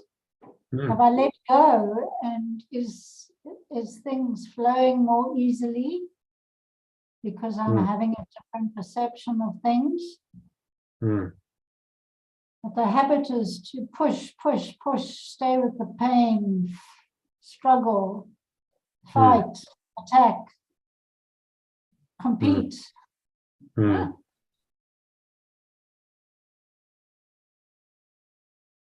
Yeah, that's the habit, and that's what we've got to break. That's why we do the mind training, to interrupt that pattern, the default pattern, the ego. Okay, by bringing in another idea like this, when I let go, I will perceive this differently. It just interrupts that pattern, and can change your mindset, can change your emotions, can change your biochemistry, just through that, pattern interrupt. And so that's what he's doing with the course. He's saying, let's interrupt the pattern of the ego with these powerful ideas, which you'll learn, and there's a lesson each day, and each time you interrupt the pattern of the ego, you're allowing this other thought system, the Holy Spirit, to come in and direct your mind and your life.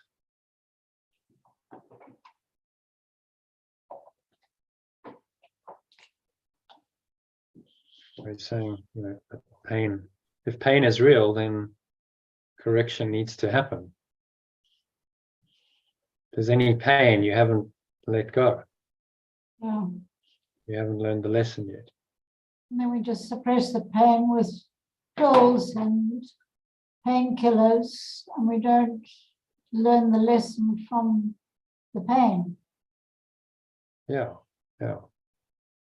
The medical industry says, well, pain is bad, so okay, we'll give you something to remove pain. Not, okay, sit with the pain and let it go, because there's a lesson in the pain. Yeah. So don't just try and cover the pain over. You've got to recognize it, become aware of it, acknowledge it, and then release it. Release the source of it, because the pain is there for a reason. If you just cover it over and numb it out, then you don't learn the lesson from the pain. Yes. It's an insane thought system. Surely you'd want to address the cause of the pain rather than just cover over the pain with a drug or whatever. We're talking emotional pain as well. So people numb their emotional pain with all kinds of activities and substances. Okay, I'll just numb it out because I don't want to feel it. But if I'm willing to really go into it and really go, okay, so let's really stay aware, right? I'll go into the pain, I'll become aware of it, and I'll experience it fully, then the pain will dissipate because you're bringing awareness into it. It has to release. And you remind yourself that this pain is not real. What I'm perceiving here, this is just a temporary experience that has arisen, but it can pass away. It's not permanent.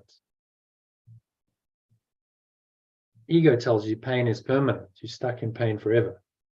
That's clearly not the case, because you haven't always been in pain.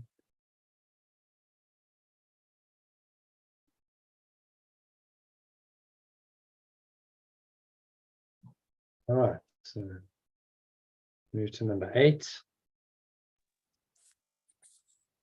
And if you can read that in the originals, in the alternative as well.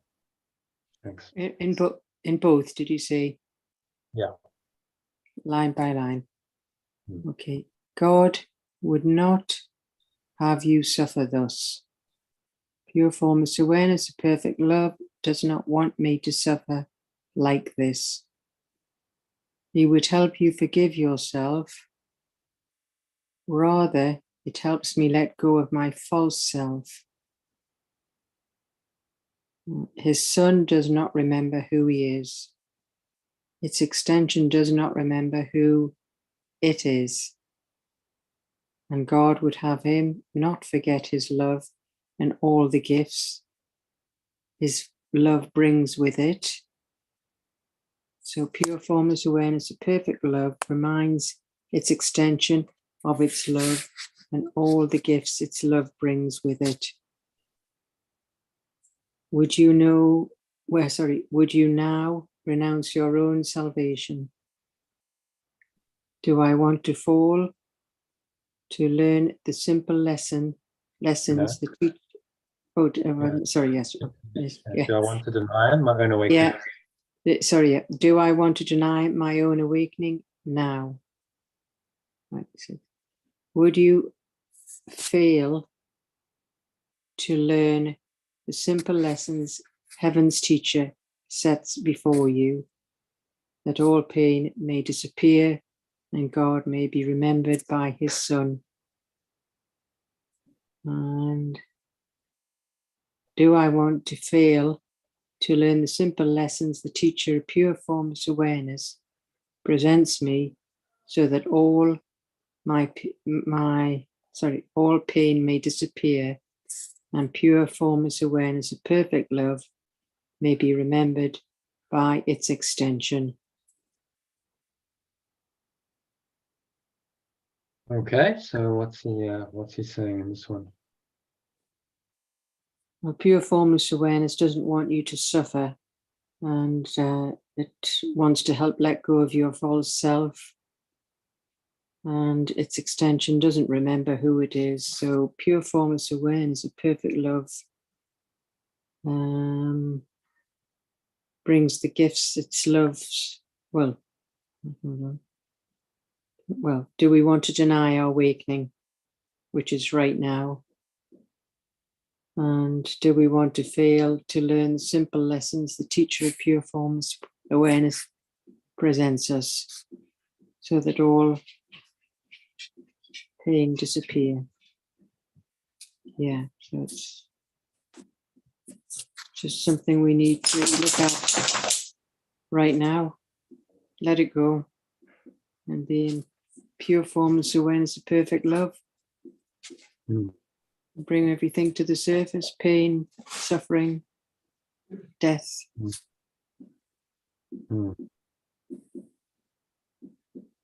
Yeah, do I really? He's doing it with questions. It's quite right. Do I really want to fail? Do I really want to deny this? Fail to learn the simple lessons. Why don't I just learn this? Why don't I just accept the simple remedy that he's giving me for all of my pain?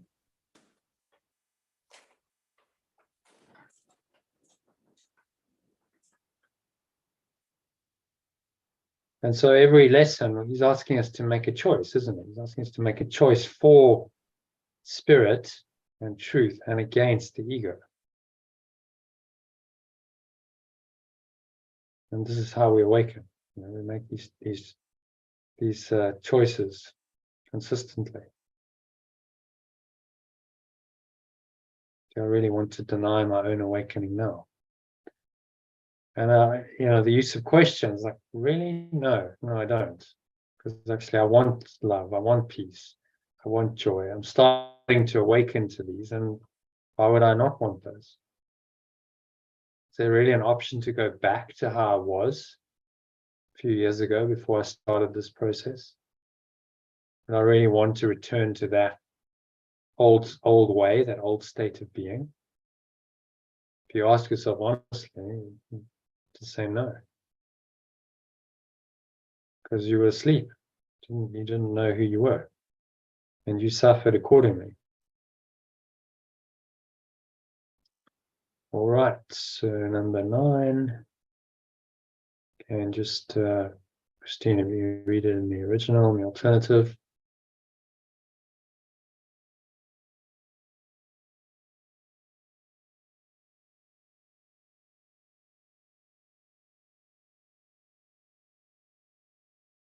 You still muted, Christine? Sorry, I was saying that this is my last one and I'm going to bed. Okay, see how many we've got left. 12. Okay, there's a couple left to go. All right, yeah. So just read. So we got 13. This is number 10. Are we on? Number Both 9. of them. All things are lessons. All things are lessons God would have you learn.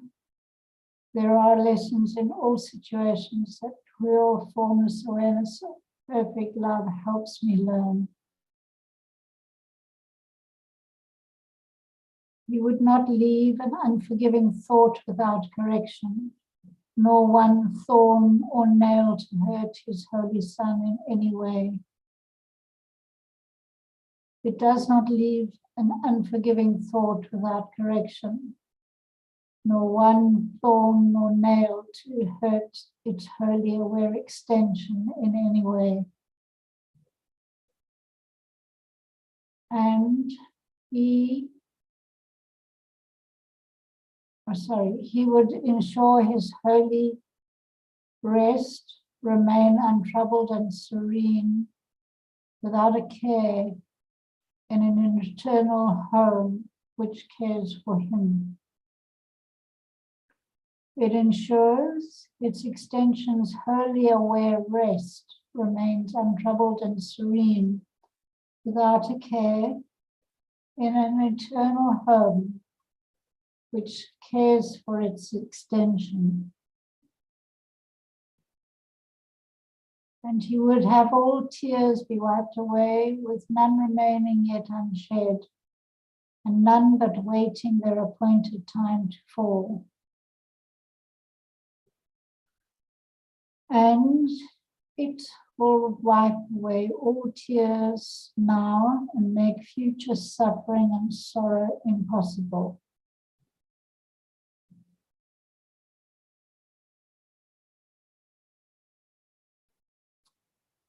For God has willed that laughter should replace each one, and that his Son be free again. For pure formless awareness of perfect love has willed that laughter should replace each one, and that its extension be free again. Okay, so what's he saying in this one? Yeah, it's basically describing what it means to reach that eternal home where perfect love through this life has helped me learn what to let go of, so that I can avoid all pain, and wholly aware rest remains untroubled and serene, without a care. That's a lovely feeling. It's a lovely, enticing drawing card to return to this eternal home, where you will be cared for and all tears wiped away, future suffering and sorrow impossible. Perfect love has ruled laughter, should replace all of these. Nice picture. Hmm. That's what I want. Yeah, well, he's motivating us, isn't he? He's saying, well, look, this is what I'm offering you. So you need to learn to do one thing, to experience force, and that's to let go. Simple as that. So, are you up for it? I'll teach you if you're willing. But you have to be willing. Willing to learn, willing to let go continuously of everything the ego has invented. And that keeps coming at you in this world, because it's the ego's world. So you keep getting these triggers and you keep getting tested. And okay, well, are you going to let go of those, or are you going to attach to those and suffer? Very simple choice, really. Very simple. It's remembering to do it that counts. Yeah. And the reason why we train like this, and you spend hours reading these lessons, and it's a very simple message, because the ego is so deeply entrenched that we have to really remind ourselves constantly to replace its deeply entrenched thought system with this alternative that says, no, actually, you can let it go. You can change your mind. You can let it go and change your perception. And in the moment when you tested and you tempted to believe in the ego, then you have enough awareness, because you've built it through the mind training, that yes, okay, I can change my mind now. And you have the awareness to do that. So that's what the spiritual practice does, is it builds that awareness. So when the chips are down and the shit hits the fan and you would have reacted egoically, there's a part of your mind that says, no. I can choose to let this go now. And my mind will be, my perception will change. And this will be different. Because as soon as that thought comes in, you now have something that's going to take you out of your pain and suffering and distress into a happier state. Because you remembered, okay, so this is my lifeline, Yes, I can change my mind here. I can let it go. But if it's very superficial, your understanding of this course is very superficial. Oh, I kind of got that, letting go, but you haven't really understood it and practiced it, you won't be able to do it, because it'll come in and you'll forget all about letting go in that moment, and you go deep into the ego and you lose yourself again. And your ego will tell you, oh, no, that letting go stuff doesn't work in this situation, whatever. Like, this is serious stuff. That's like namby-pamby, spirit. No, this is a real life situation. No, it'll tell you that, won't it? Yeah, and only when you let go will you see things differently. You've got to actually have that experience of truly letting go time and time again, until you realize you actually are seeing things differently. Yeah. And then it plays out differently in your life. It actually changes. Yeah. And then you can't doubt. Then, you see, experientially, you're learning this course, because you've let go and you've got a different outcome and a different experience. And you go, oh, wow, actually, I can see from my own experience, this works. So now it's not the theory anymore. It's what you've experienced. Yeah. It's become practically useful for you in your life. And how can you deny your own experience? It's very difficult then for the ego to come and say, oh, no, that's all BS. Because you've experienced it, you've seen. And so this is how we learn, practically, experientially, by applying this teaching in our lives to the situations that come up inevitably. You learn it. And it starts to make sense then. And that's that's the journey out of the dream, because you're not just going to go from hopelessly attached to the dream to enlightened like that. Very, very, very rarely. Sometimes it does happen, but and it's a slow progression. Okay, got to let go of a little bit more, and so your life becomes about those experiences of letting go and awakening more and more to who you are. And that's a joyful procession. That's a celebration of life and happiness and love and joy while you're here, and preparing yourself for the eternal. And you're in a happy dream while you do that. And that's what he's holding out to us and saying, this is what I'm going to teach you to do through this course and through this one simple skill that I'm teaching you of letting go, no matter what, not making exceptions. Okay, so on that note, you want to go, Christine? Yes. You're welcome thank to you. stay. Good night. Good night. Good night.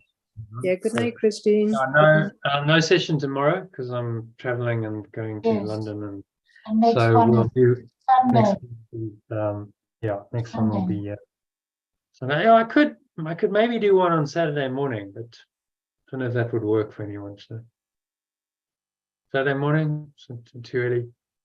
No, Not really. Sunday, and we'll all arrive. Yeah, all right. Sunday evening then. Yeah. Okay.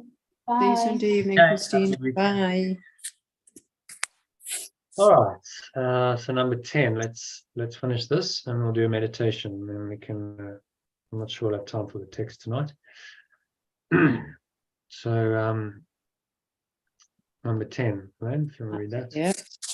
I will attempt today to overcome 1,000 seeming obstacles to peace in just one day. I let mercy come to me more quickly. I will not try to delay it another day, another minute, or another moment. Time was made for this. I use it today for what its purpose is, morning and night.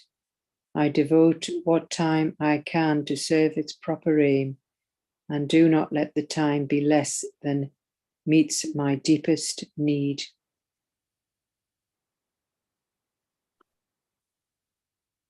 Okay, so what's he saying here? Where we're going to attempt today to overcome all the obstacles, thousands of obstacles to peace each and every day. And I'm going to let the loving awareness come in more quickly.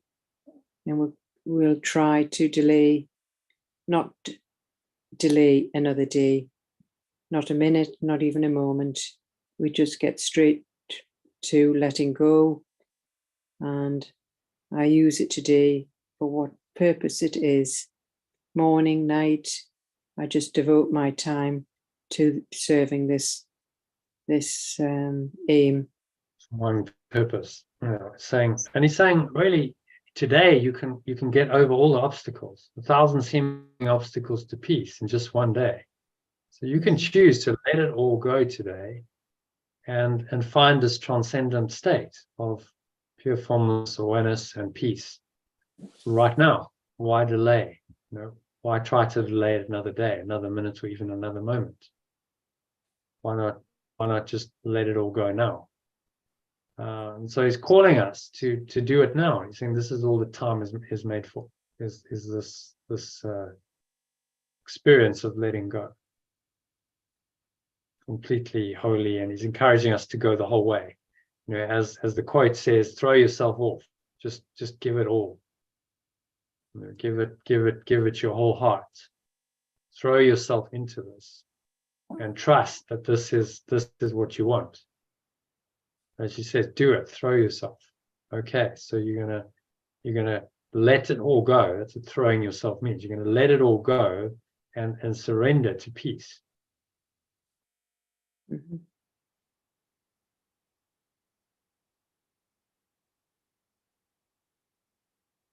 And he's encouraging us to do that. Okay, give all you can, give a little more. Right. I give all I can, and then I give a little more. For now, I choose to accept my source's awareness as my own without further delay. I have not experienced this awareness for too long, and I do not want to linger in a dream world longer. And as I practice, Was it? Yeah. We've been gone too long, and we would linger here no more. Okay, so just see, I've yeah, so I haven't quite got that right. I've been gone too long. I've been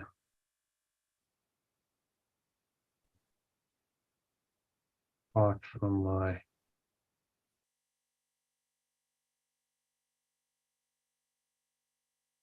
true awareness too long.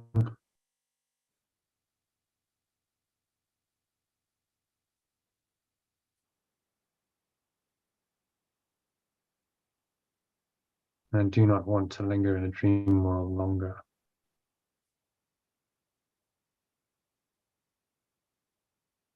Okay. Yeah.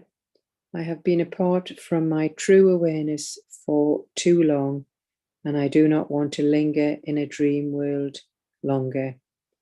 And as I practice, let me think about all things I decided to settle by myself and kept apart from healing. Let me give them all to this awareness, which knows the way to perceive them correctly so that they will disappear. Truth is its message, and truth is its teaching. It will help me interpret all situations, events, and circumstance from the perspective of perfect love to learn the lessons I came to this world to learn.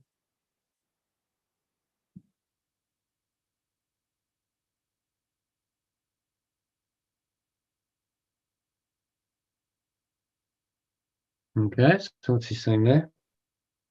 Well, without any further delay, we accept our source's awareness, and I'll give all I can and even a little more. And we've been apart from our true awareness for too long, so we won't waste another moment. And practice in letting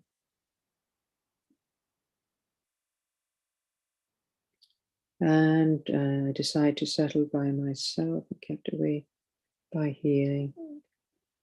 So I just need to give all my negativity really to this awareness that knows the way to see things correctly so they can disappear.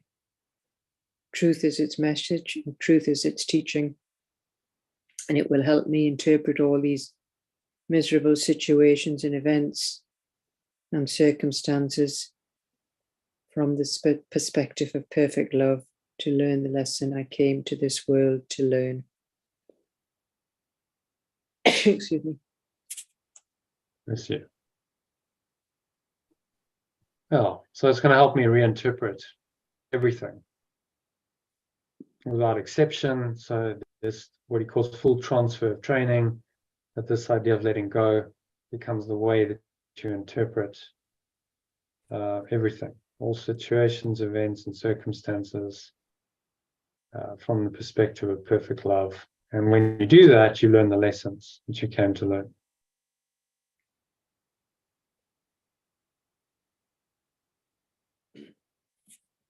In this world. So simple, really. That's all we have to learn. One simple skill of letting go and applying it without exception to whatever we're experiencing.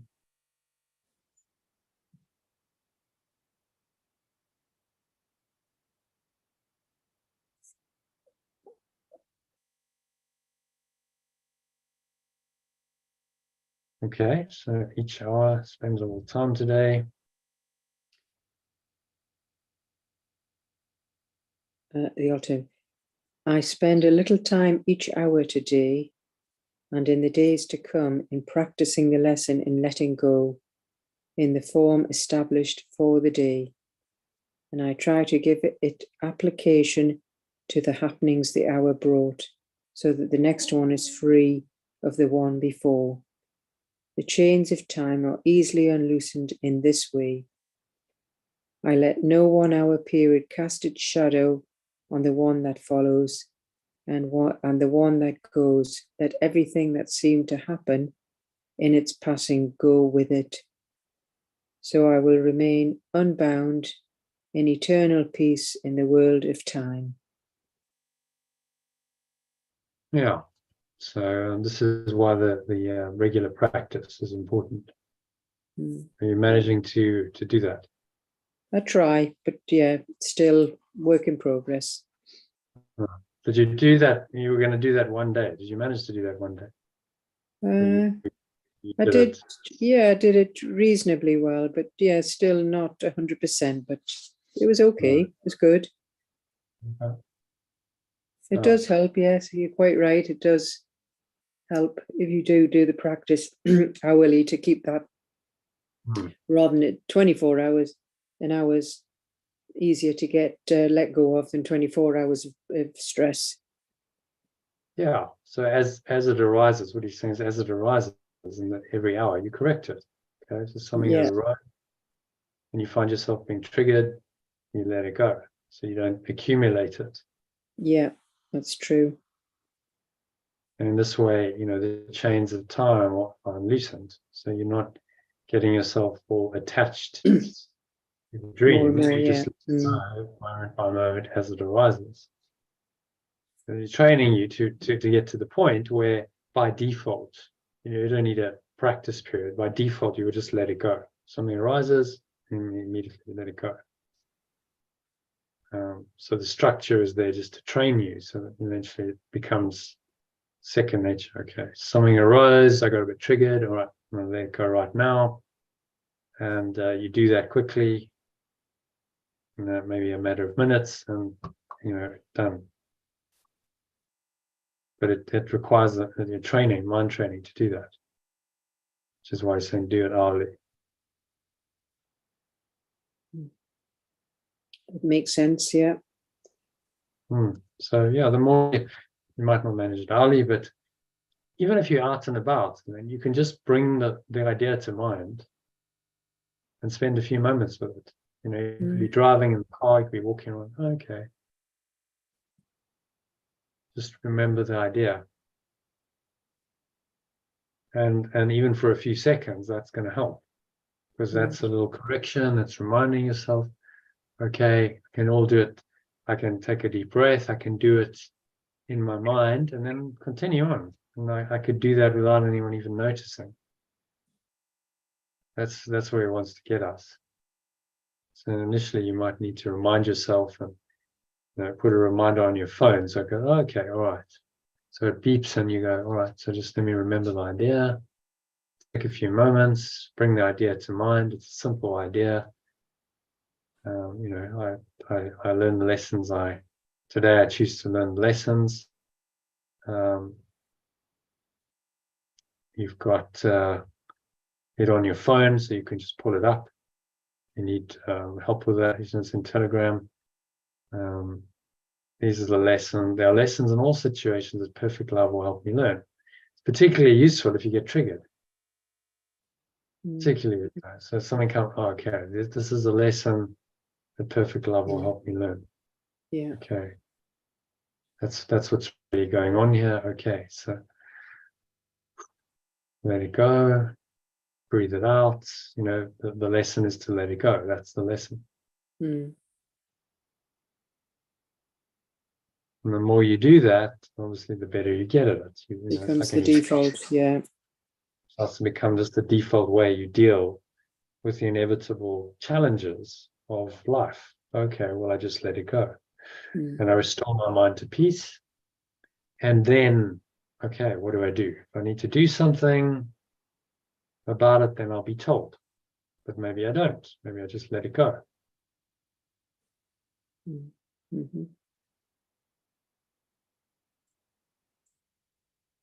All right, and number 13. This is the lesson pure formless awareness of perfect love helps me learn. There is a way to perceive everything that lets it be to me another step to this awareness and to awaken of the world. I answer all that seems to speak of terror in this way. I will let go, and this will disappear.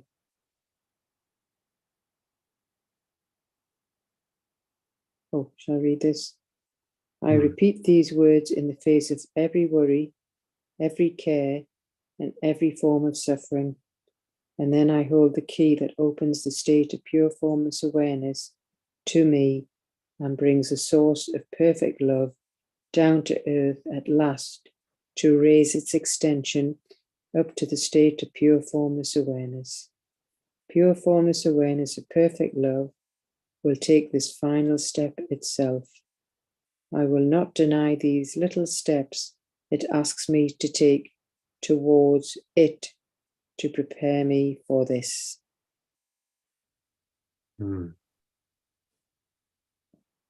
Okay.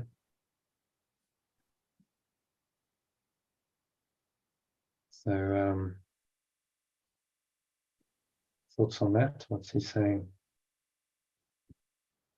Just continually let these words sink in and, letting go and let them face these words will face every worry, every care, any suffering, and just hold these words in mind to take us to the state of pure formless awareness that brings us to the source of perfect love, and to raise its extension up to its state of pure formless awareness.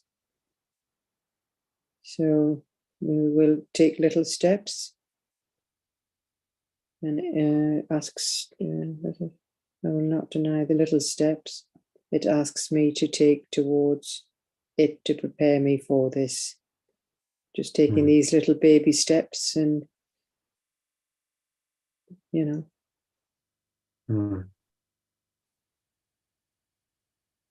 Yeah, all good. Just keep letting go. Yeah. He's saying God takes the final step. God takes the final step.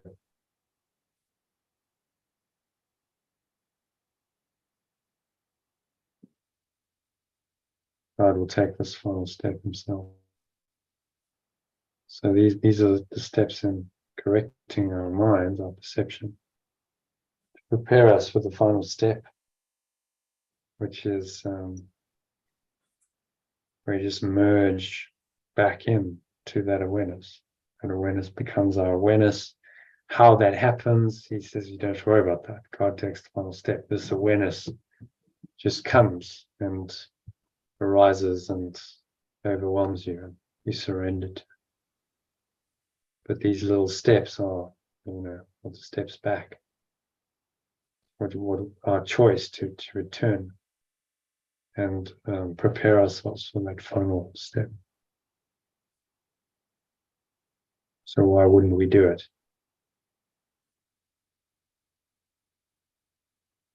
Saying whatever happens, apply it to whatever happens in the dream world, every worry, every care, every form of suffering. Because then you're not making exceptions. There's nothing that the ego can do that can get you, because you're willing to let it all go.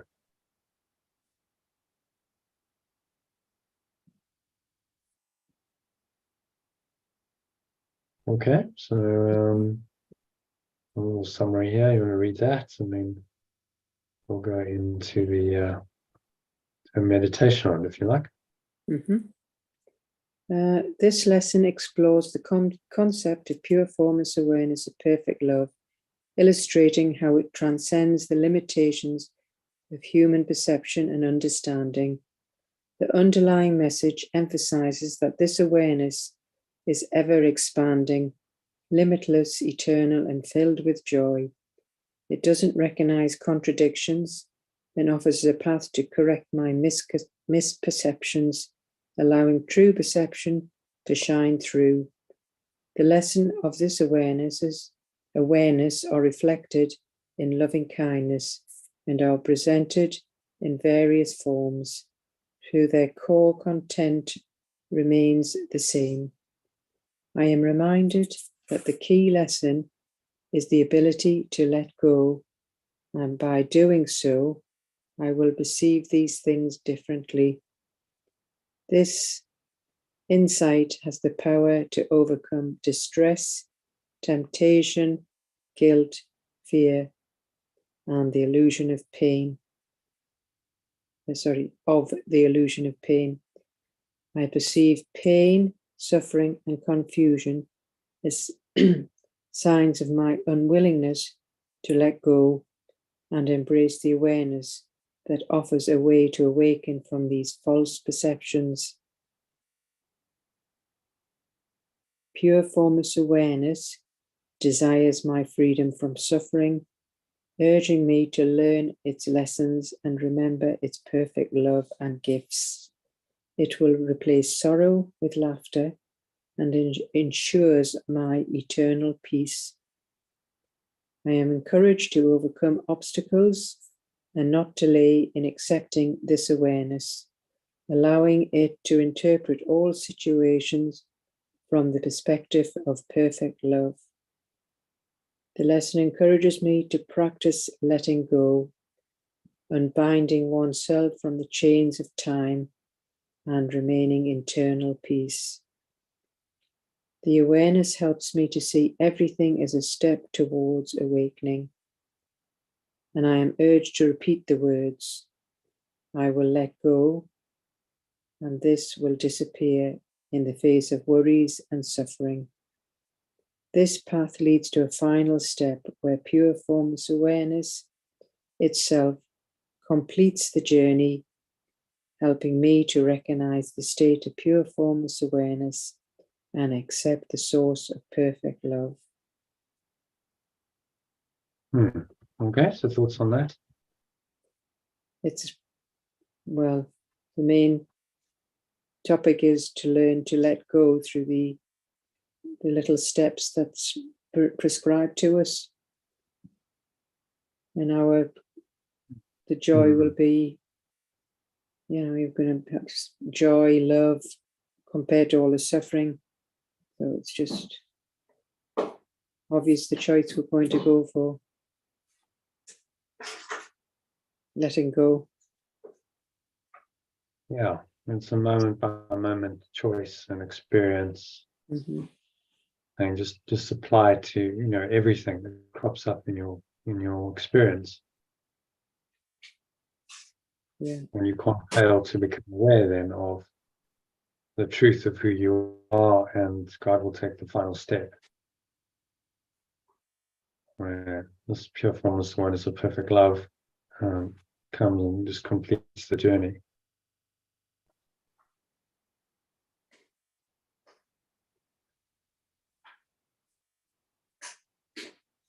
Help me to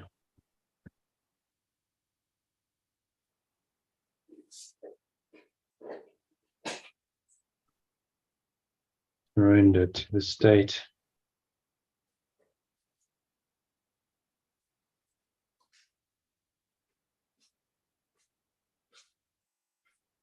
surrender fully, it's accept fully, accept fully, accept fully.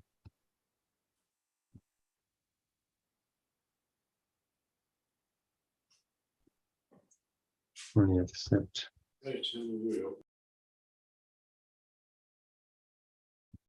State of pure formless awareness and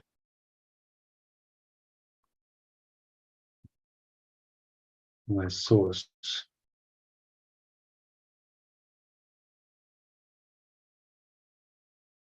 Perfect love. Okay, so the key message.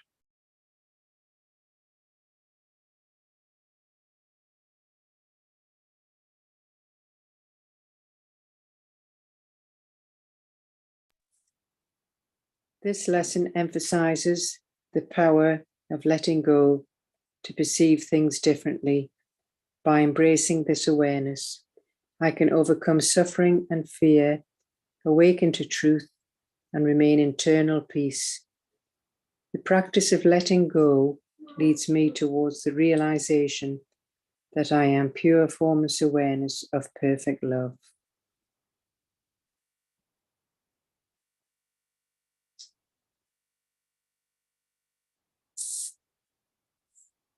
Hmm.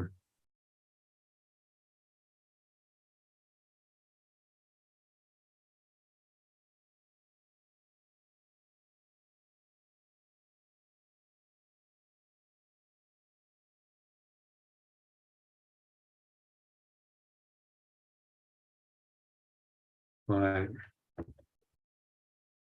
Letting go. Well, let's just change that. Letting go.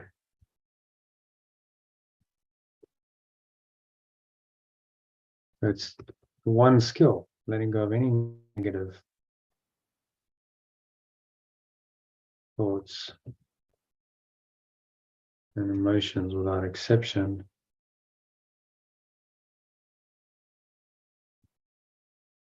Will overcome all suffering and fear.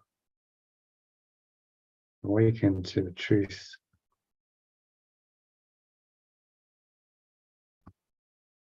And live in eternal peace.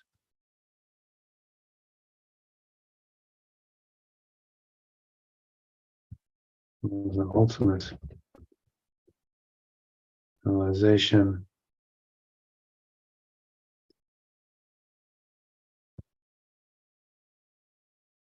experience. I am.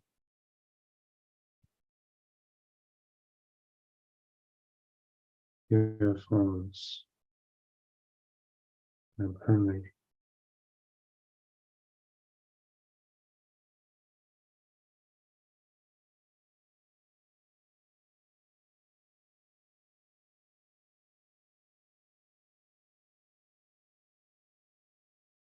Okay. Just pure formless awareness, perfect love. Only.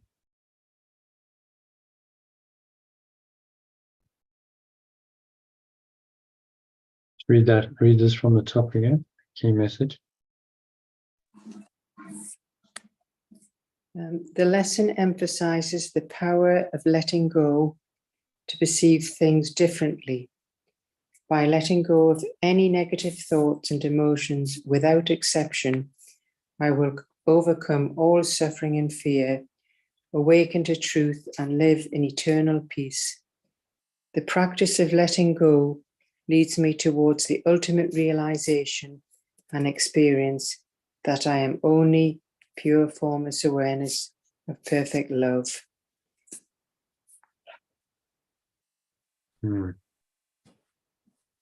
So letting go leads to God, leads to heaven, and it's an ongoing process.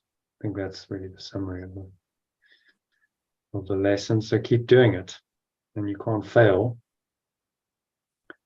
to experience the ultimately the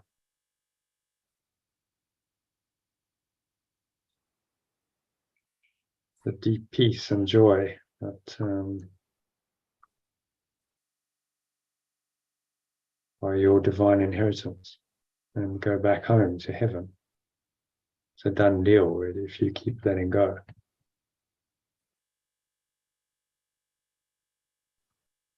Okay, so any other questions on this, or shall we do a meditation on it? No, it's all good. Yeah, we'll do meditation. Yeah. Yeah.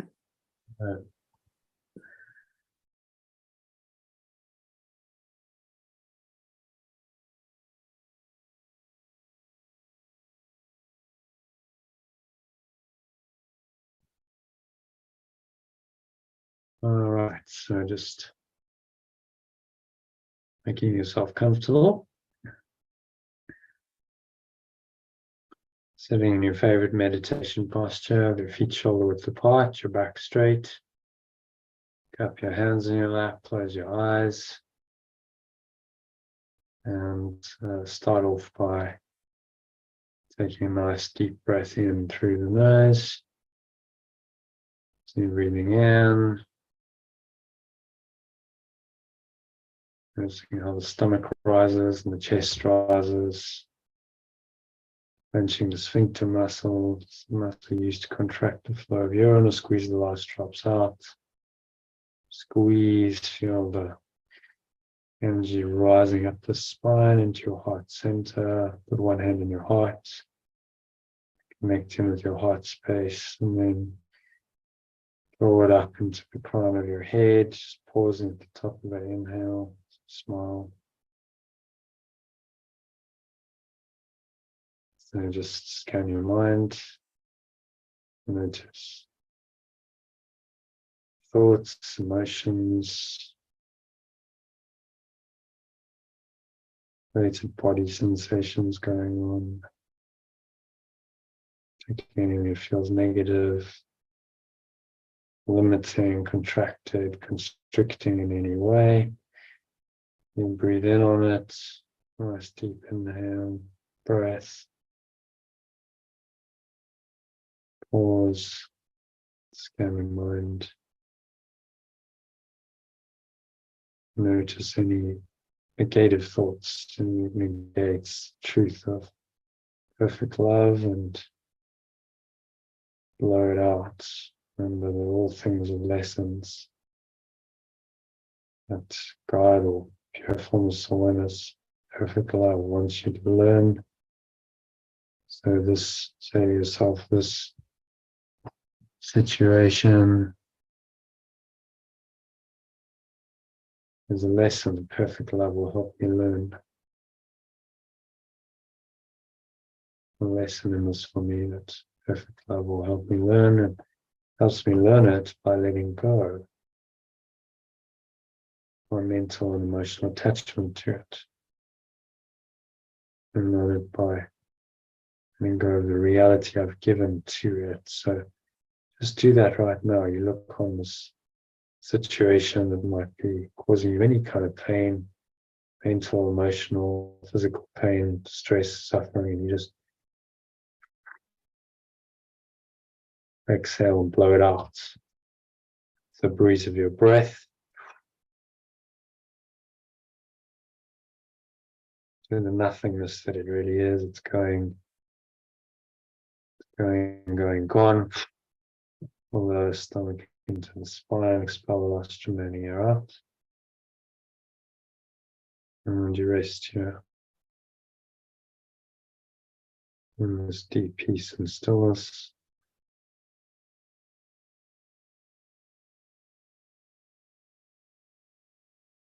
Sink into that peace.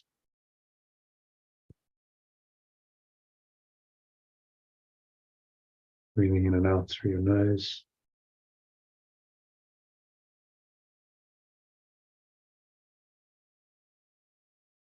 So now you're going to breathe in as I speak the words. And as I pause, you breathe out through the nose and you speak the words as affirmations of truths.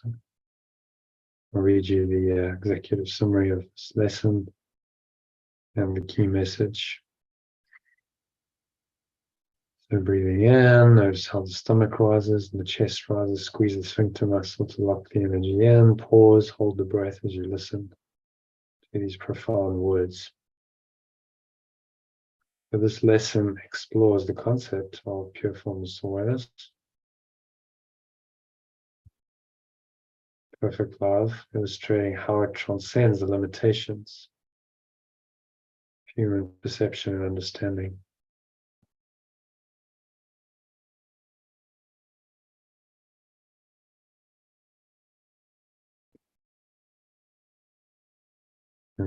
Exhale and speak those words.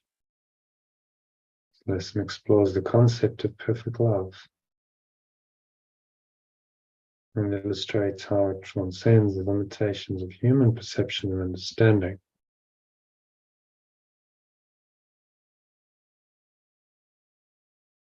The underlying message as you breathe in again.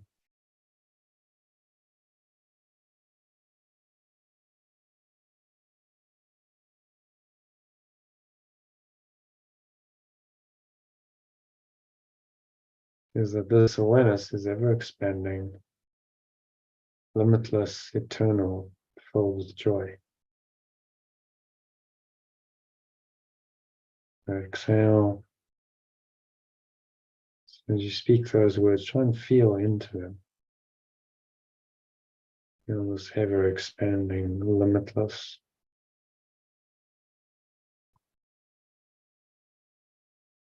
eternal state, filled with joy. Breathe in the joy into every pore, every cell, every muscle of your body, part of your mind.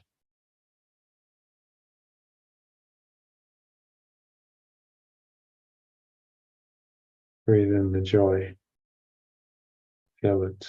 Feel into it in your heart. Sense it with one hand in your heart. That helps you. And so this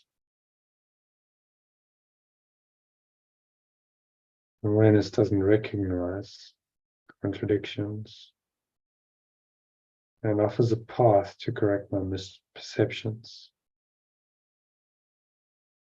Exhale.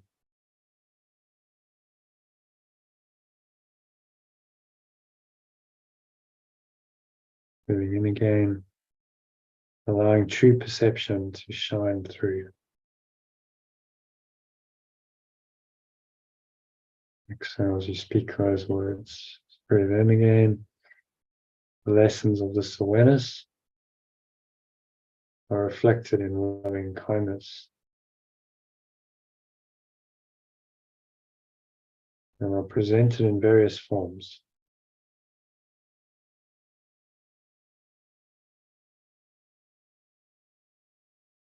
Although their core content remains the same. Breathing in again.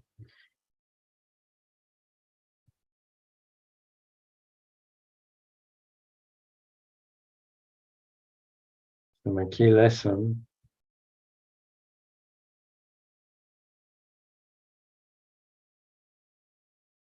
letting go.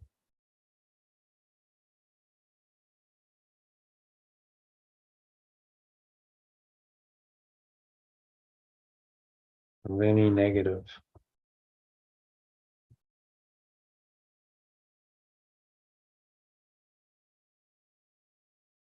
Thought or emotions. Any emotion that negates the truth of pure forms. The awareness of perfect love is a negative emotion, a negative. She negates the truth. And by doing so, I will perceive things differently.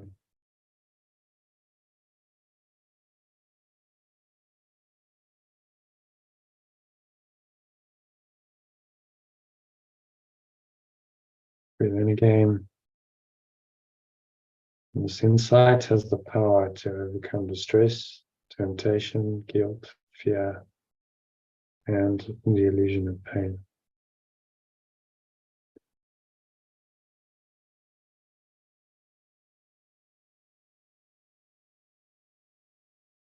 Breathe in again. I perceive pain, suffering, and confusion as signs of my unwillingness to let go.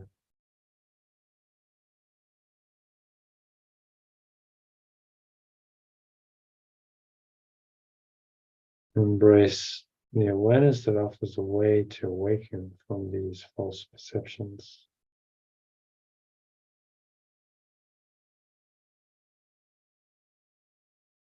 Breathe in again. Your formless awareness desires my freedom from suffering, urging me to learn its lessons and remember its perfect love.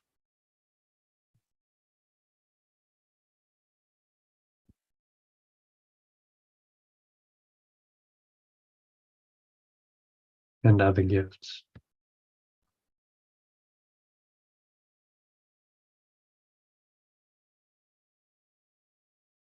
Breathe in again. And we'll replace sorrow with laughter and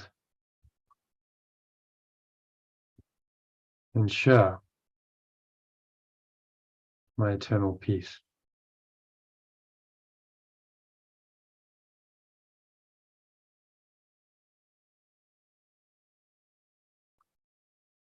Breathe in again.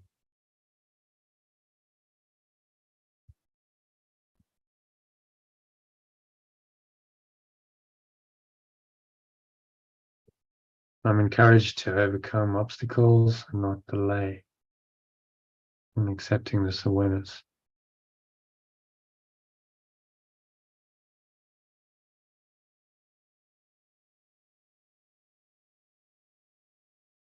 Allowing it to interpret all situations from the perspective of perfect love. And it interprets everything for me. Breathing in again. The lesson encourages me to practice letting go and binding myself from the chains of time and remaining in eternal peace.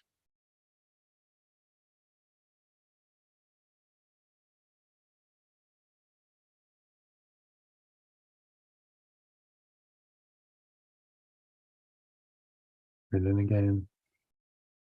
I'm encouraged to overcome obstacles and not delay in accepting this awareness.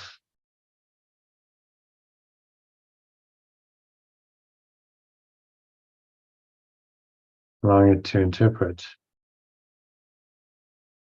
all situations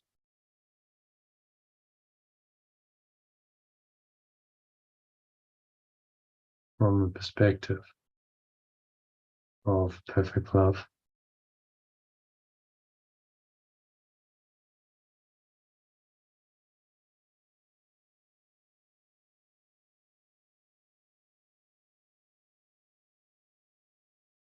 Breathe in again. The lesson encourages me to practice letting go and binding myself from the chains of time, remaining in eternal peace. Feel that peace. So let go, you exhale, drop into it. Breathe it in the next breath, infusing your every pore, every cell, every muscle, your body, every part of your mind with this peace. Your formless awareness.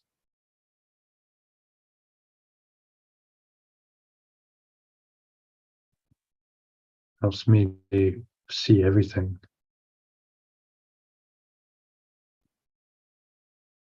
Remembrance of this awareness, remembrance of perfect love, shall we say, helps me to see everything.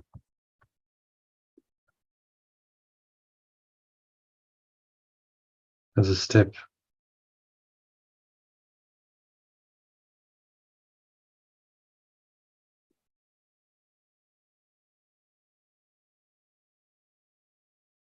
in the awakening process.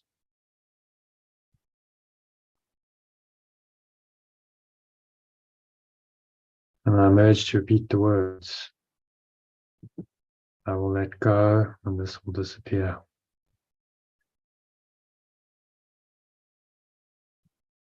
Place of worries and suffering. Let go, say I let go, and this will change.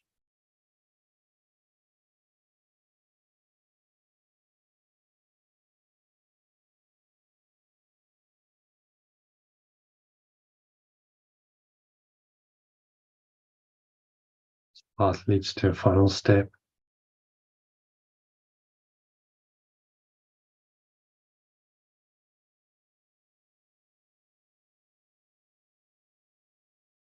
The pure forms of awareness of perfect love itself completes the journey. Helping me to fully accept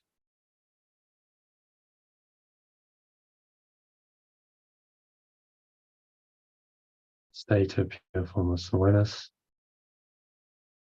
and my source of perfect love. When you exhale and you just sink into that acceptance. Acceptance comes when you let go. The lesson emphasizes the power of letting go.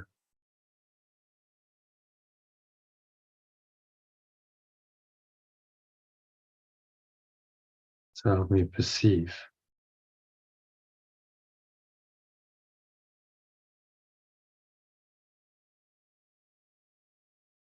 every situation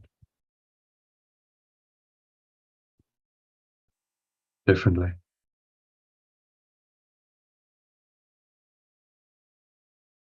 By letting go of any negative thoughts and emotions without exception,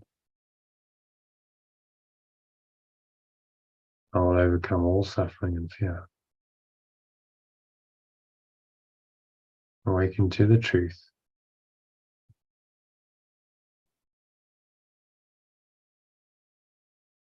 and live in eternal peace.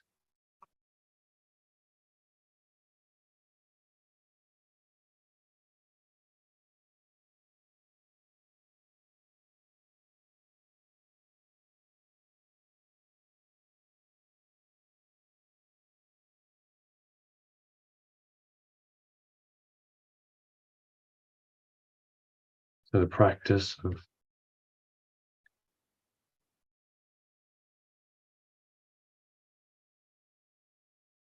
continuously letting go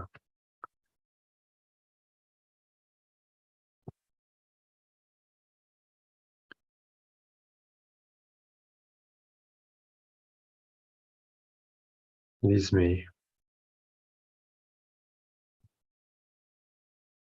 to the ultimate realization and experience that I am only pure formless awareness, perfect love.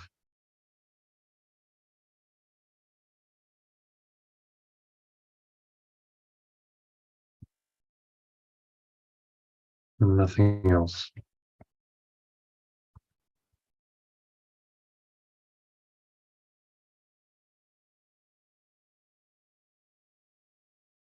And so it is.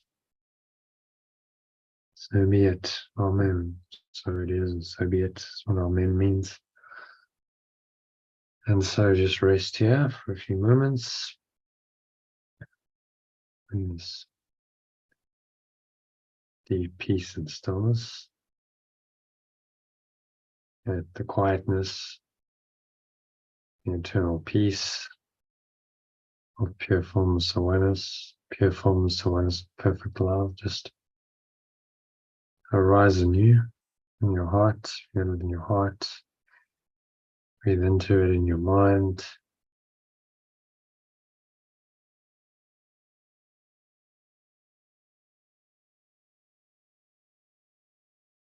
and just keep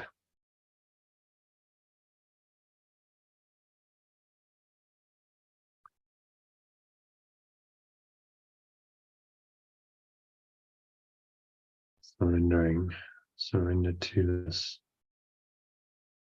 deep peace and stillness,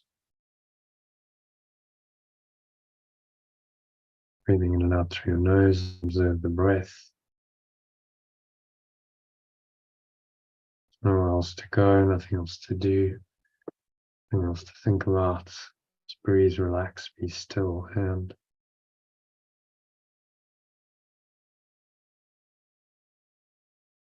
surrender to that stillness.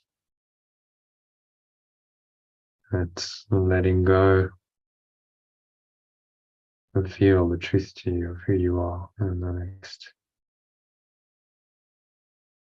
minutes of deep,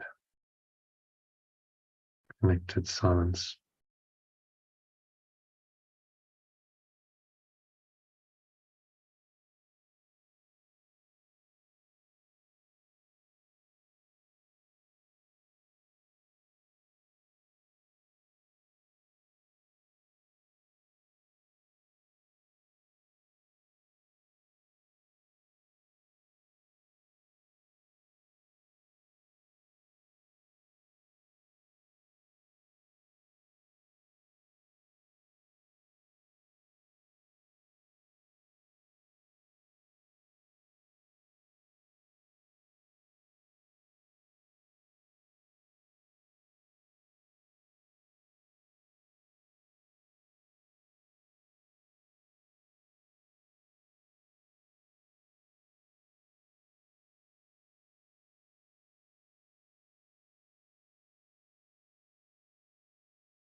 So just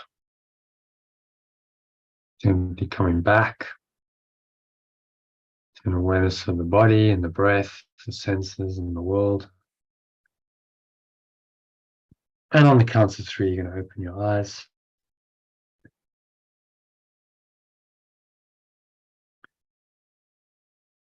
So 1, just breathing in. And seeing how the stomach rises and the chest rises. Sun will flow there into the nostrils.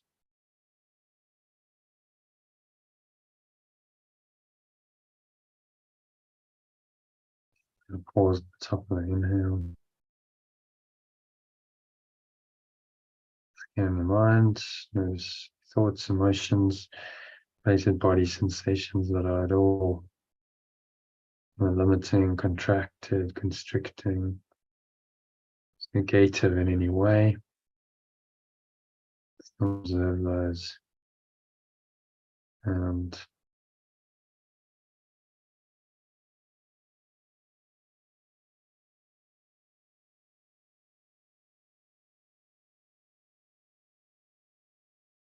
just to let them go, remind yourself that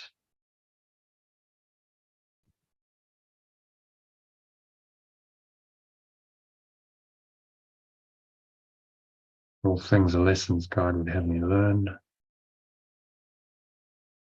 Or there are lessons in all situations that perfect love will help me learn.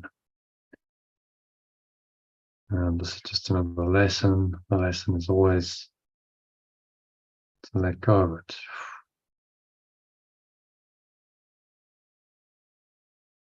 Use your breath to help you do that. Blow it out, the breeze of your breath. As it's leaving like a dark cloud or black smoke, going, gone. All the lower stomach into the spine, expel the last remaining air out. Rest here on the count of 2 in this deep peace and stillness for a few moments. Notice the weight of your body. Pressing down into the chair, notice your feet touching the ground. You're feeling and touching.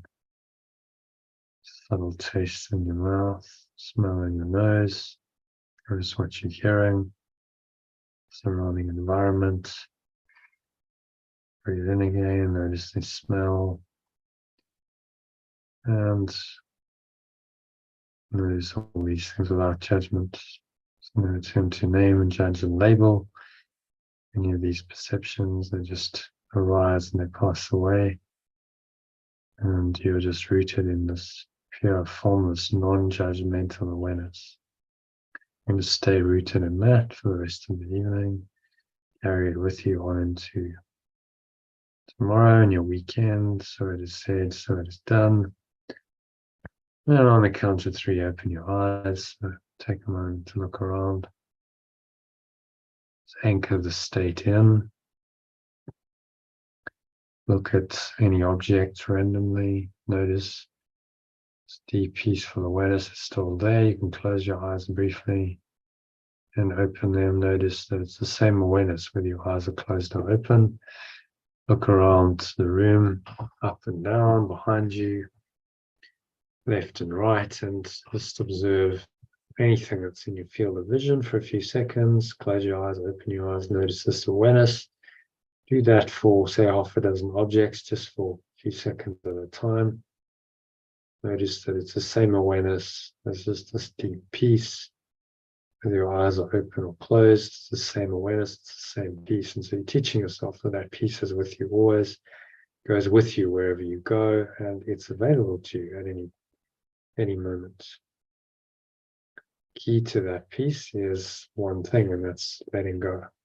It's what this lesson teaches us. So just stay rooted in that awareness. So that is how you learn the lesson that you're here to learn.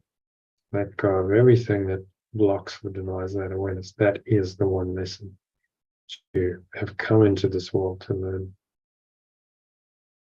So I hope this session and the meditations helped you learn it. I hope it will help you stay connected to the source of perfect love. Your formless source of perfect love, that is the ultimate lesson. And I wish you good practicing on the lesson to help you do that. So you might want to practice this again sometime this evening with the one of the meditations that I sent you, and that'll help you stay connected to source and in the truth. So